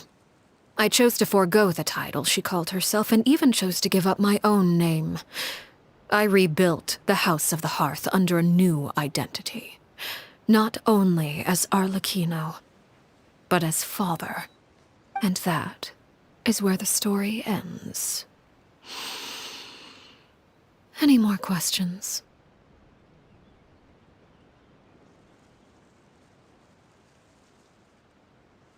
Yeah. Based on what you just told us, Clairvy wasn't a little kid when she was killed. So the Clairvy we met... Was she really a spirit at all? I suppose you could call her an illusion born of flame. Her existence is like ashes to a fire. Something left over in the wake of blaze and ruin. You see, a certain power runs through my veins. It's not unlike a curse. My flames leave behind shadows of anything they consume. Of course, the chances of those shadows morphing into a sentient entity are exceedingly slim. Clairvy is a very special case. Clairvy died when she was 16 years old, but what emerged from the flames was her 6-year-old self. Her appearance wasn't the only thing affected. Most of her memories were lost to the blaze as well. Memory is a mysterious thing indeed. Losing a portion of your memories will alter your sense of self. Lose 10 years' worth, however, and it would be like living in the past. Like returning to a version of yourself that never grew up. No wonder Paimon got such a weird feeling when we were talking to her. Perhaps I should put it this way. Clairvy is someone trapped in time. It may seem like she exists with us in the present, but she truly lives in the confines of her own past. So if all of that is true, then you must have known about Clairvy for a long time. Indeed. She's a rather volatile and unstable entity. Sometimes she would look after the children. She's even saved some of their lives. But other times, she would hide from me and become obsessed with revealing the truth about the house to anyone who will listen. Shadows don't have the capacity to learn or grow. Any new information they encounter is quickly forgotten over time. Your attempts to expose Clairvy to sunlight, they failed, yes? The reason is actually quite simple. In Clairvy's mind, the house is impossible to escape, and it is this very perception that traps her there. But no matter. All I have to do is kill her again, and all will be resolved. I don't anticipate so much as a single speck of ash will be left behind this time. Wait! Paimon can understand why you might want her gone, but isn't there another way? So what if she's trapped in her 6-year-old self? She's still your friend! At least talk to her first! It's too late for that. She broke the rules, and now she must be punished. That goes for Filial and Nantoy as well. She's had quite the effect on them.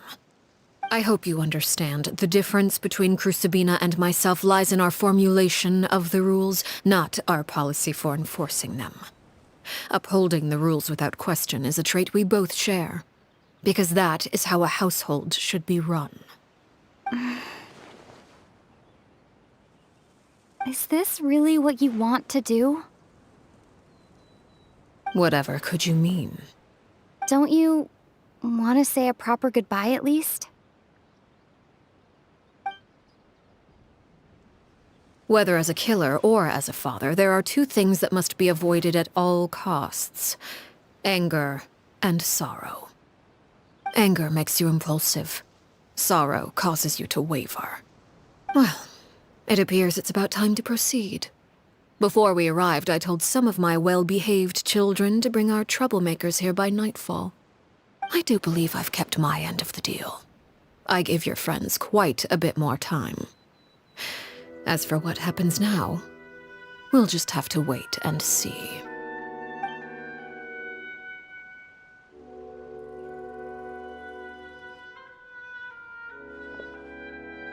Here they are, Father. Ah, you gonna execute him? Seeing something like that would actually be a first for me. Lenny!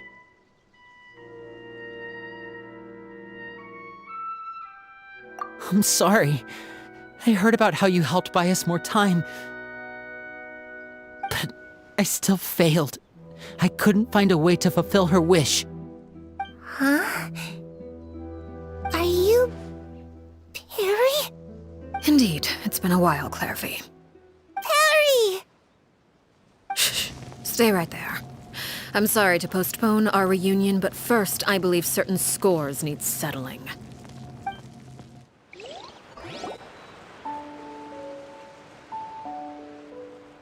Father, let me explain. Out of my way. Father! You chose to conceal a threat to the house, and for that, you must be punished. Overall, however, I suppose your wrongdoing is hardly the most egregious of the bunch, so I'll deal with your punishments later.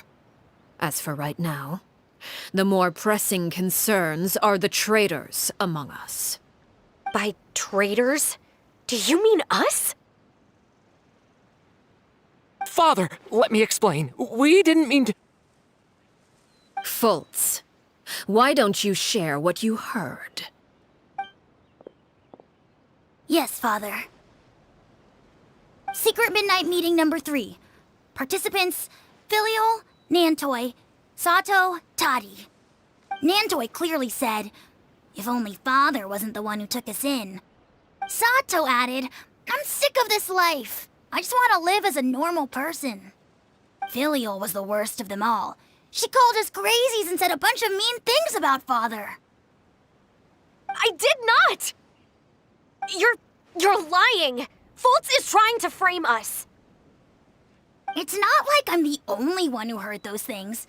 After that, you and Toddy and a bunch of other people started talking about Clairvy. You were using all those things Clairvy brought up as an excuse to question Father. We're birds locked in a cage. The only way out is to destroy it. That's what you said, wasn't it? You little. You just want me gone, don't you? What did I ever do to you, huh? And you, Sheplo, have you forgotten who stood by your sickbed, watched over you, and changed your dressings? Come on, let's hear it then. What's your reason for all this?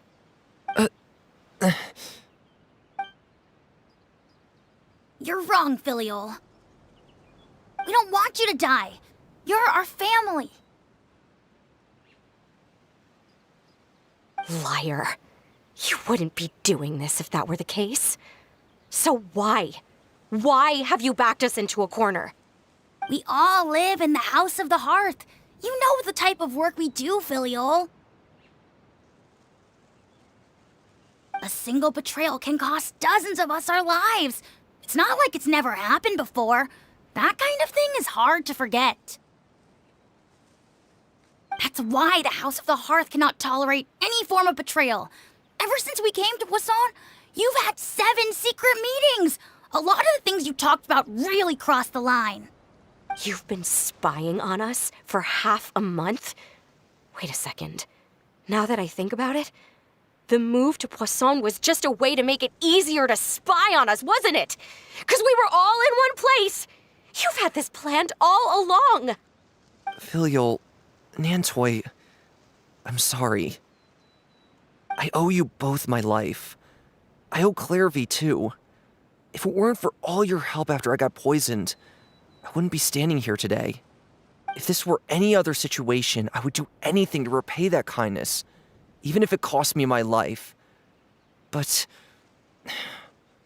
rules are rules. I'm sorry. My hands are tied. Why? Why? That's enough, Filial. We made a mistake, and we should own up to it. We broke the rules, plain and simple. And now we have to face the consequences. I'm sorry, Chapleau. Fultz. I'm sorry, Father. We accept our punishment. Chapleau, according to the rules of the House of the Hearth, how should these traitors be punished? All those who betray the house pay with their lives. And so it shall be.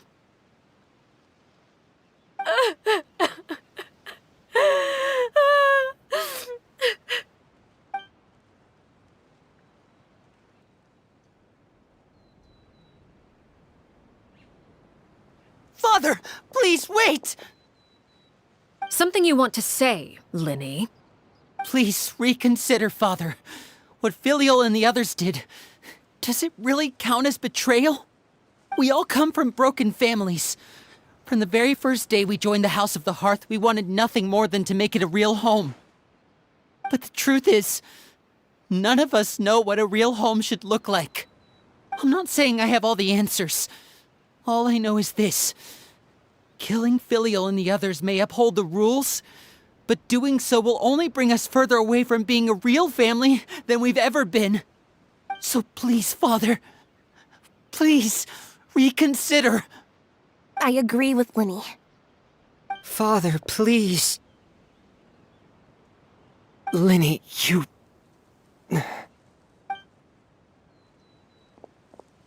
I also agree with Linny.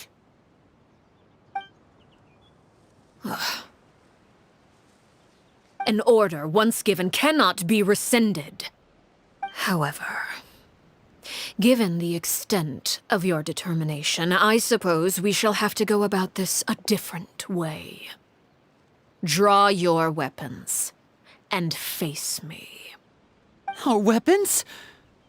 Father, are you referring to a duel? Precisely. The rules of the house will not be altered. Traitors must be punished. However, resolving disputes with a duel is also one of our rules, one that also applies to me. Demonstrate a sufficient showing of strength, and I shall offer a concession. Wait. Beat Father in a duel? Impossible. Father is way too strong, even for Lenny.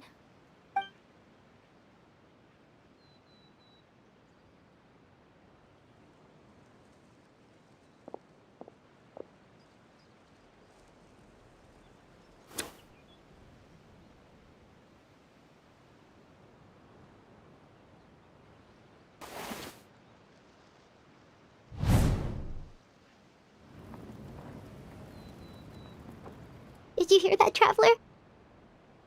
Lenny and the others have to duel the knave. What should we do? Can they really win something like that? If they lose, those people from the house are really gonna be executed. Hey, are you listening?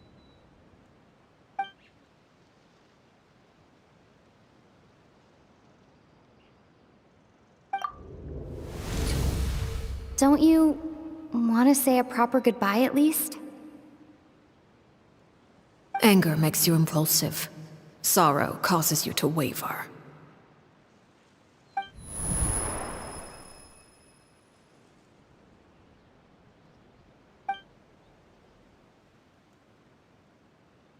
Oh. Looking at that expression on her face, she seems really serious about this. Guess that means there's no chance she's throwing the duel on purpose, huh?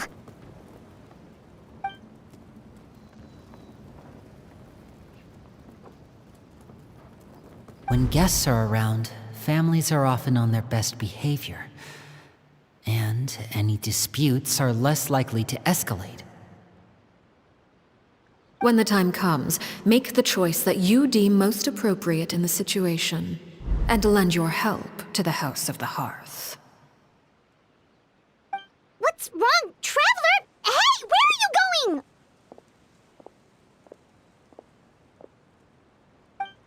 Traveler?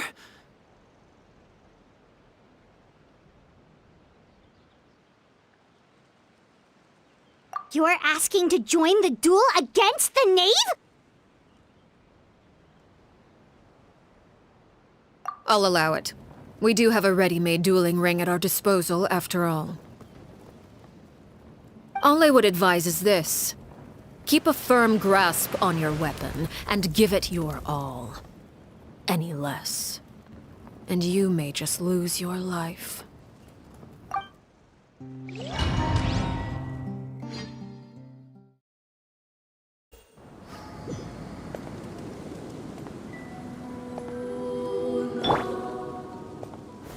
Stabilize! Closer now. Cue the spotlight! Quietly, Nessa. Things are about to get dicey. With these rising Watch out for flames. Father's movements! Solidify! Order guide you! What pitiful attacks. I thought I taught you better.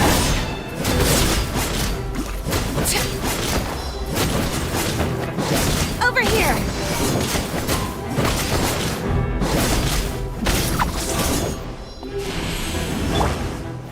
With the fall of darkness, destruction shall rise. Take it easy. Have a taste of purgatory. Game's up. Getting here!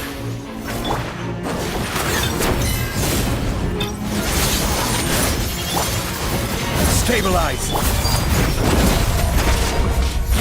Is it my turn now?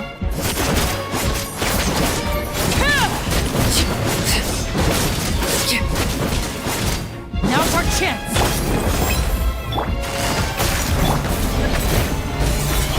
The countdown has begun.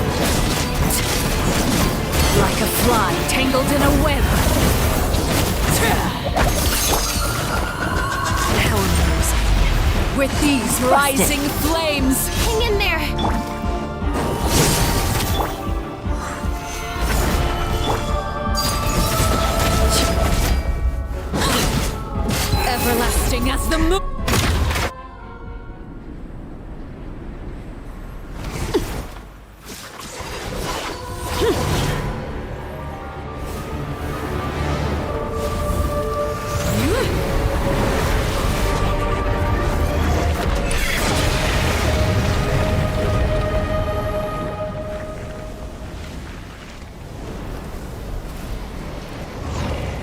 Kindness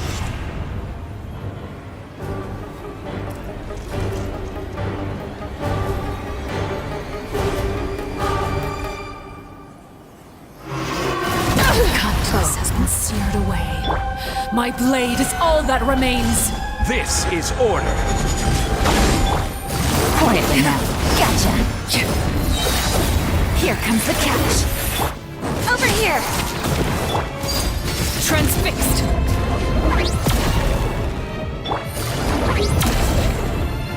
Busted. Solidify. Now's our chance! Over here.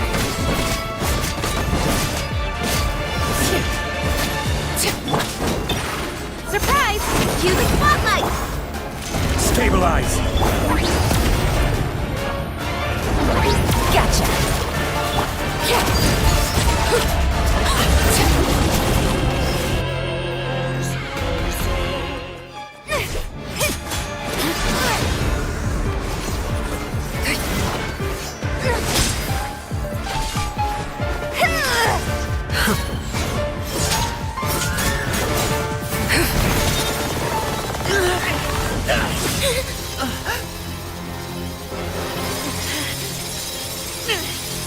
You should know better than to crowd in one place.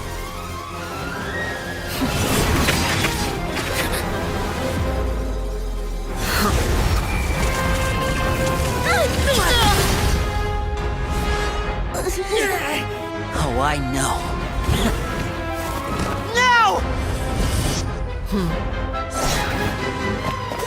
I'm sorry, Father!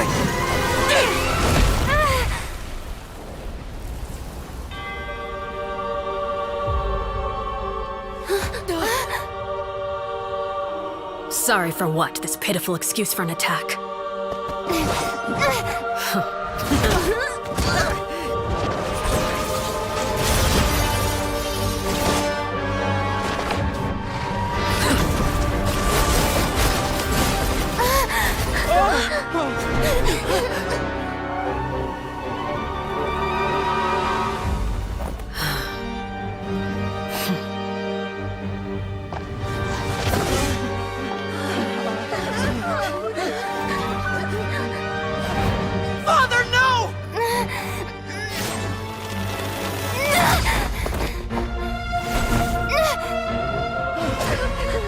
Made it out, did you? You're stronger than I expected.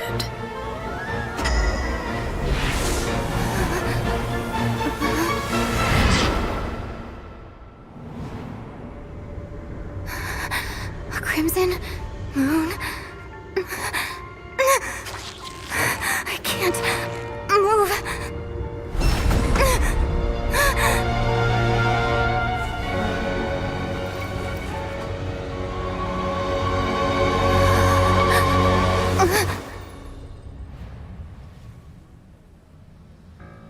Still, not strong enough to beat me.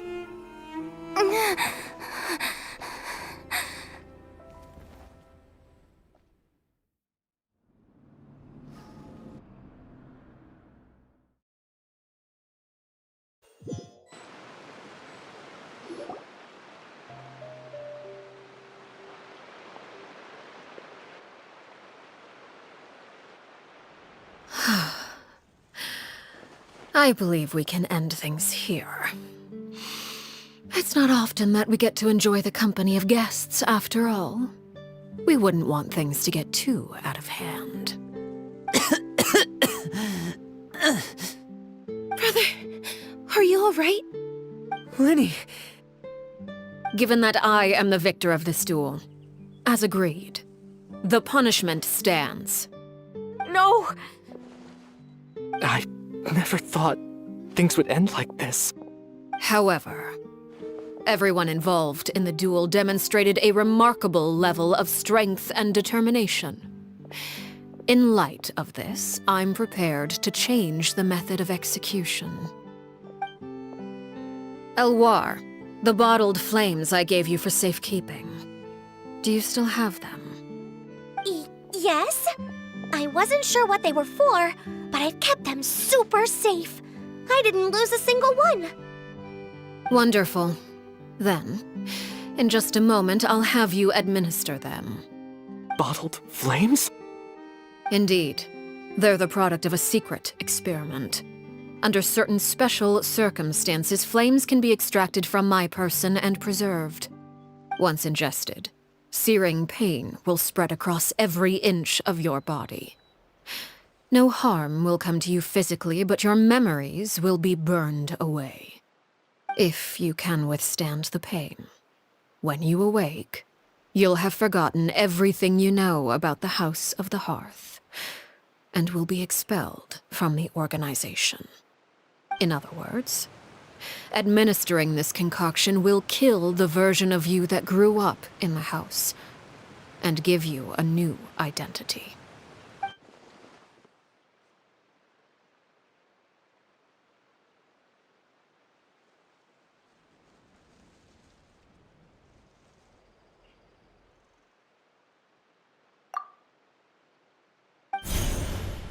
Memory is a mysterious thing indeed. Losing a portion of your memories will alter your sense of self.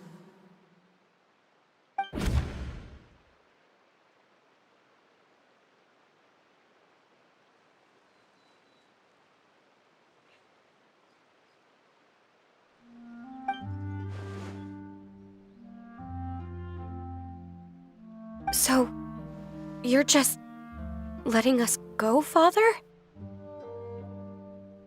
You misunderstand. Memories are extremely important. Once consumed by flame, the version of you standing before me will die, and our secrets will die with you. So no, I don't intend to just let you go, because the person who survives will be nothing but a stranger. Even so, I won't have to live in fear anymore. I'm sorry, Father. I'm sorry I let you down. But I really... Don't cry, Filial.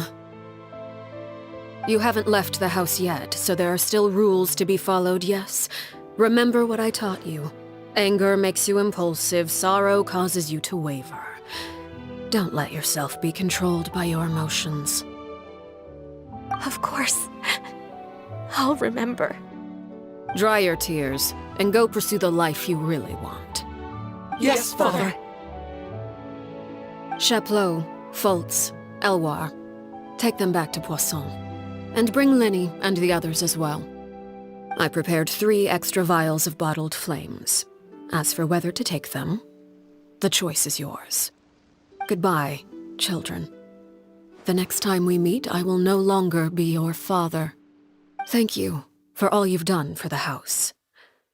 I hope you have bright futures ahead of you.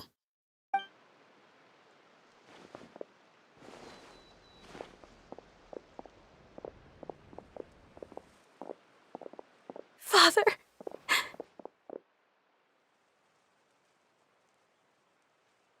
Let's go.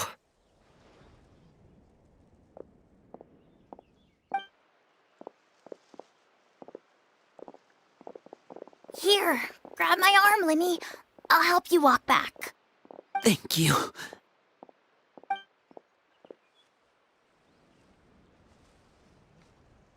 Clairvy.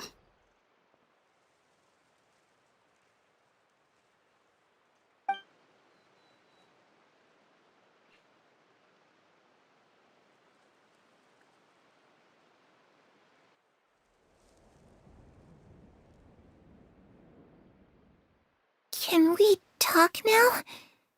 I've been waiting for a super long time. You really are Perry, aren't you? I haven't seen you in so long. How come you're all grown up? Wait, did I somehow travel to the future on accident? Or am I dreaming? What a long dream. Neither. You died, Clairvy. That's what happened. You could have at least sugarcoated it a little. Look, she's done speechless.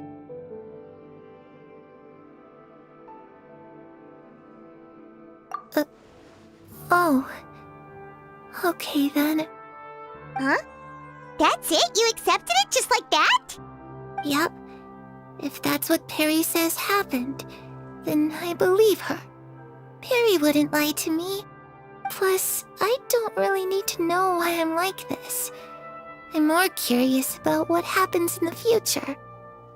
If you're a harbinger now, Perry, that means Mother is gone, isn't she? Can you tell me about it? I want to know what happened to her. And to me. You never stopped trying to defy fate. At first, no one believed you. You could only vent your frustrations to the moon. In fact, you often sought comfort in the night sky. You wanted to see the aurora, so one night we promised each other we would go to Snezhnaya to see it together. Later on, you tried to run away, but you were brought back each time. Mother spared your life, but it wasn't out of kindness. Instead, she decided to make an example of you by slowly torturing you over time. That way, the other children would know what happens to traitors. Still, you never gave up. Mother hoped that through ruthless duel after ruthless duel, she would be able to crown an ultimate victor among the children she raised. But you called on everyone to unite, to fight to a draw in order to reduce casualties. Your efforts may have only delayed the inevitable, but still. You gave them hope. You tried everything you could think of, but every attempt ended in failure. Still, you never turned your sword on Crucibina, and you never turned it on me. On that gloomy day, you told me, "For the last 16 years of my life, I've done everything I can to fight for freedom. But now, I realize that the only freedom I truly possess is the freedom to choose to die." I never imagined I would say something like that. I must have been feeling really worn down. But somehow, I still think I understand. According to Mother's plan, only one of us was going to make it until the end. And I always hoped that person would be you. If I could do it all over again, I still don't think I would make a different choice. Even when I first met you, I knew you'd be able to do what I couldn't. Is that so? Even now, I'm not sure I truly understand what kind of freedom you were trying to pursue. But as the head of the House of the Hearth and as the children's father, I've tried to give them the most basic of freedoms. The freedom to choose their own fate. It's something I discussed with the Eudex of Fontaine. The children who want to leave the house will have their memories wiped clean of all secrets pertaining to the organization. In return, they will be allowed to live a normal life in Fontaine without being prosecuted for their past. Of course, I won't simply hand freedom to them on a silver platter. They have to fight for it and prove themselves worthy of it. Only freedom that is earned has true value. That's more than enough. That's exactly the kind of life I was fighting for. You know, Perry, I think you're a pretty amazing king, and a really great father, too. I'm really happy that you're the one who took over the house. I guess I do have one regret, though. I still haven't seen the outside world. Well, it just so happens that our dear guests over here have been to many nations and traveled to countless places. Perhaps they would be willing to tell you what the outside world is like. Really? Of course! We've traveled all over the place. We've got so many stories, we could probably talk your ears out for 3 days straight!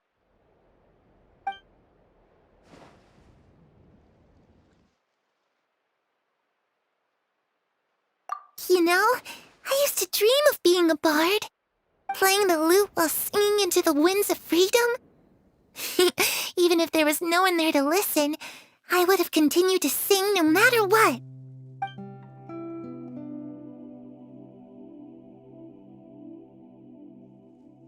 Ah, that's where Mora comes from. I never knew that before. If I had some Mora, I would buy 3 new dresses. One for me, one for Perry, and one for Mother. It's just too bad Perry doesn't like wearing dresses. And Mother, well, she probably wouldn't accept something like that either. I guess I'd just have to keep them all for me then. I could wear a different one every day.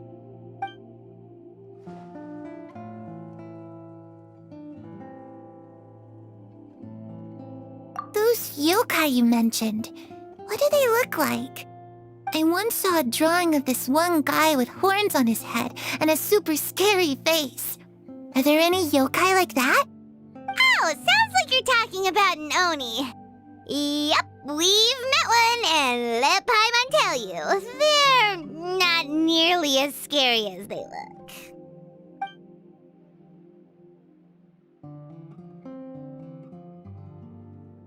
I was always too afraid to skip Mother's fighting lessons. But at the academia, I bet you could do all sorts of secret things in class. Things that have nothing to do with studying. I'm just kidding. Being able to study whatever you want without having to fear for your life actually sounds pretty great.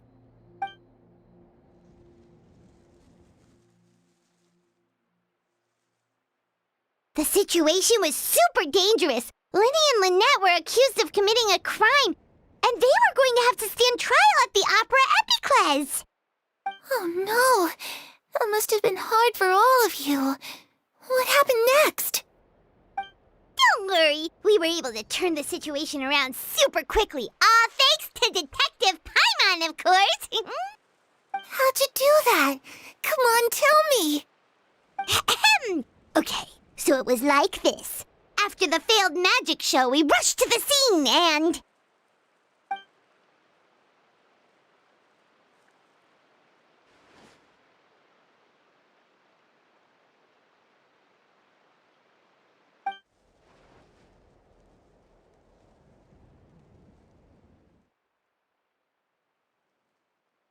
Shadows don't have the capacity to learn or grow.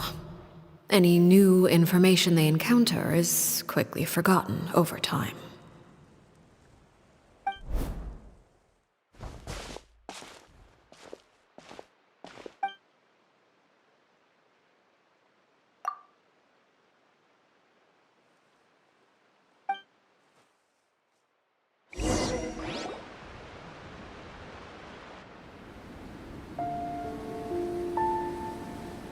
Clairvy, you've worked tirelessly from the shadows to overthrow the House of the Hearth.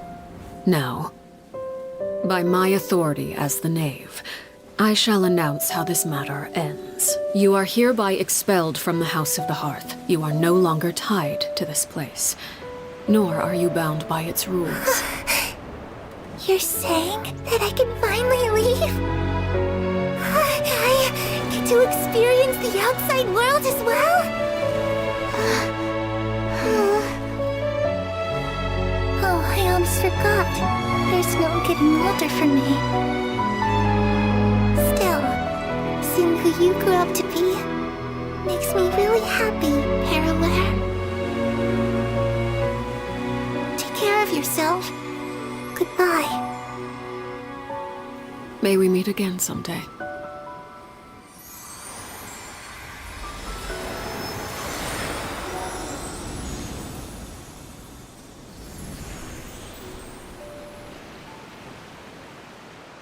Clairvy.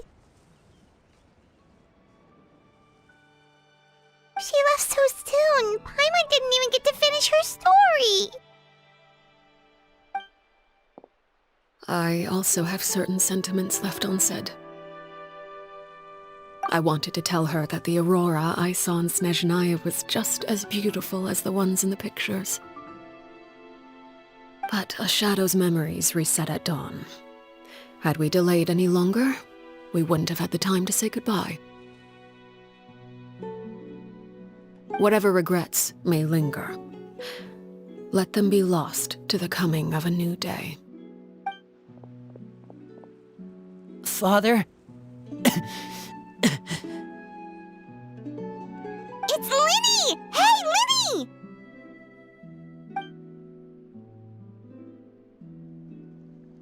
What is he doing back here? Let's go check it out.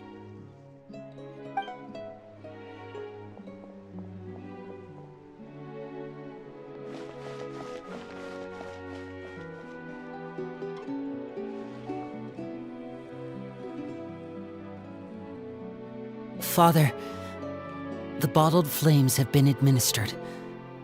Filio and the others have left the house. And you? What have you decided? Thank you for giving us that choice, Father. But we never wanted to leave the house.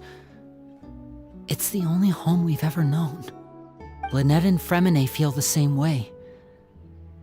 They're recuperating back at the Hotel Bouffe d'été. But I decided to come back and tell you where we stood. I'm sure you're well aware of the expectations I have for you. I want you to follow in my footsteps and become the next king of the house. Yet you seem to have different ideas. I must admit, I'm rather surprised by your decision to stay. There's nothing wrong with choosing to live a quiet life. Leading this organization is a heavy responsibility, one not so easily carried by someone forced onto the throne. I just never understood what you saw in me. What made you believe I was deserving of that throne? You're brave, talented, and, most importantly, you cherish your family. You would do anything to protect them, even if it costs you your life.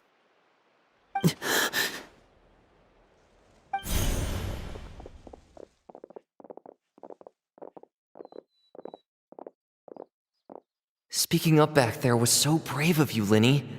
It's all thanks to you that we were able to convince Father to back down. You're a hero, Linny.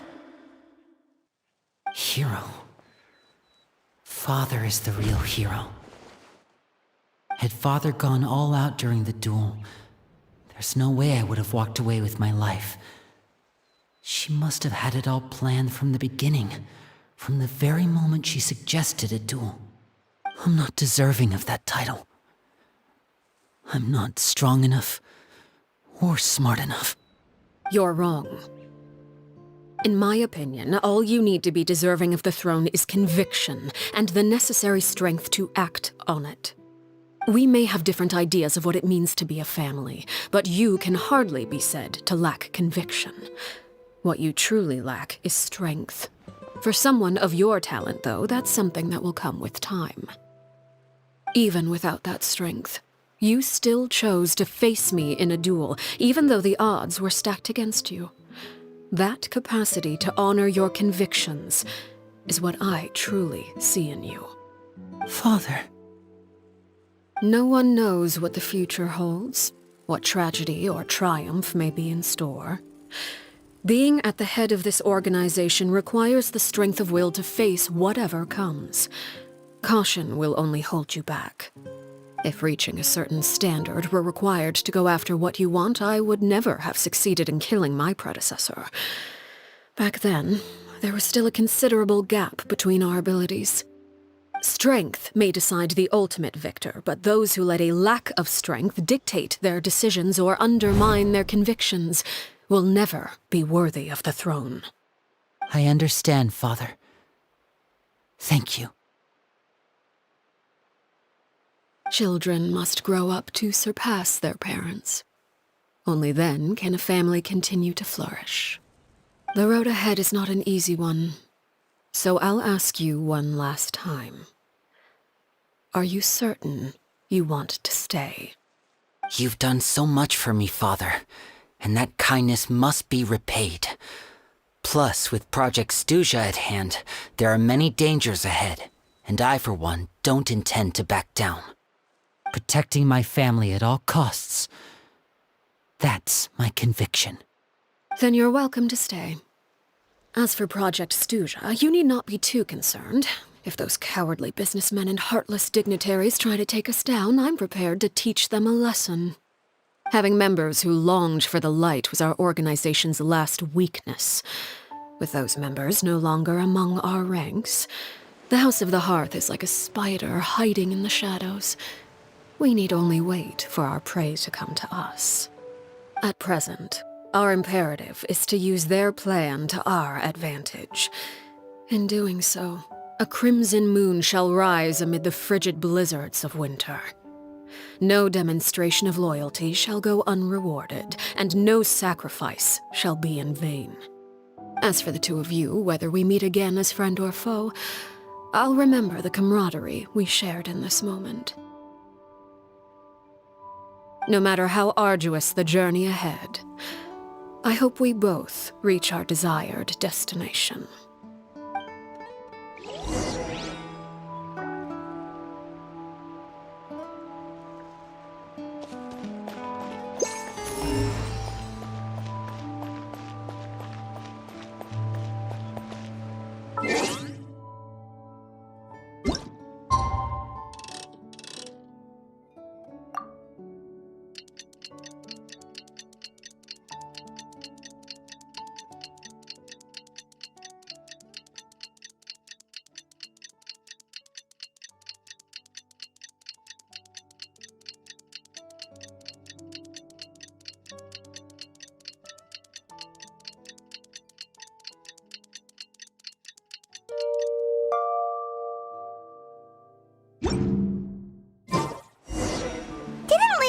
Lynette and Fremine were recovering at the Hotel Bouffe d'été?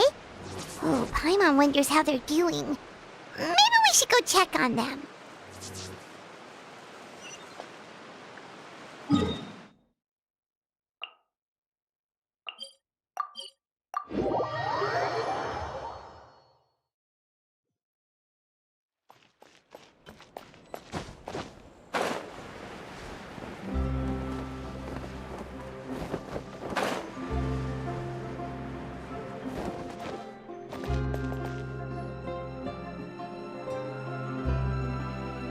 Lynette? Fremine? How are you feeling? Much better. Whew, what a relief! What about you? Are you feeling all right?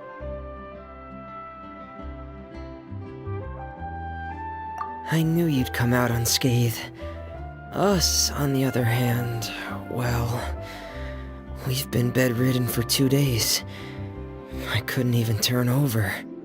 Oh, and I wanted to ask, is Clairvy gone? Linny and the other members have left Poisson and returned to the House of the Hearth. According to him, there haven't been any more sightings of a spirit roaming the house.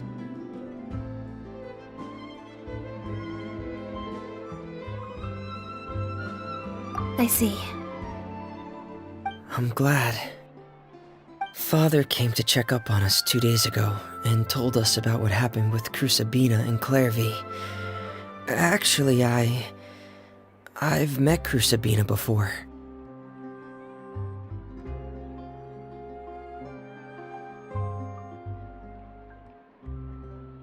Wait, what? You've met the former knave?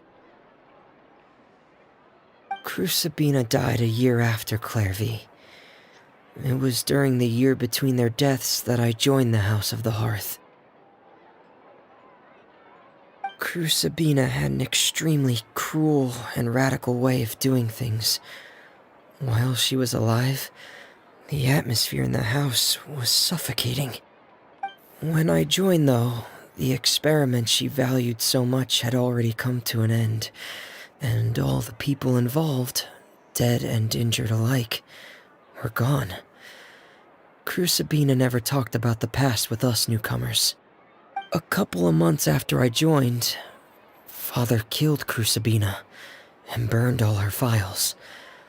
With that, the names of all the people subjected to her experiments, Clairvy included, were lost to the flames, along with the painful memories they represented.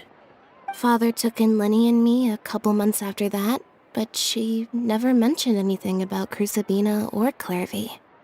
It really seems like something she was planning to keep to herself. The last time you talked to her, did she mention why she kept it a secret for so long? She said she didn't want us to be affected by the darkness of the past. She was worried we'd develop a false sense of gratitude towards her if we knew about it. The foundation of a family should be free of any corrupting influence. Whatever happened in the past, it has nothing to do with who we are now. And that's what Father told us in the end. But I still thanked her for everything. It was only after hearing about what Crucibina did that I finally realized how insignificant our lives could have been. The members of the house meant nothing to her. To say that she valued them in any way, even just as a tool, would probably be giving her too much credit. If Father hadn't taken over the House of the Hearth, I probably would have already...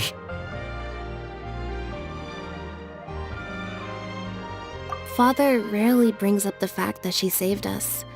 She doesn't believe that being indebted to her should be what ties us together. But even if we didn't owe her anything, we would still choose to stay. Because this is our home. We may have arguments or times when we feel wronged. Some people may even choose to leave. But as long as Father is here, we will always have a home. Whether the path before us is bathed in sunlight or shrouded in shadow, we'll follow Father wherever she chooses to go. So I wanted to say thank you for helping us make it through this crisis. Without your help, we could have lost a lot more along the way. Oh, we didn't do anything, really.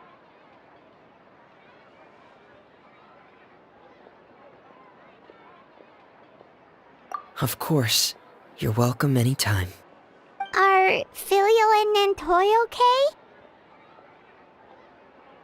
I actually saw them at a cafe this morning. They didn't recognize me. From what I could tell, they were drinking coffee and talking about one of the operas that started running recently. They seemed happy. If I had to take a guess, I would say they finally found the kind of life they always wished for.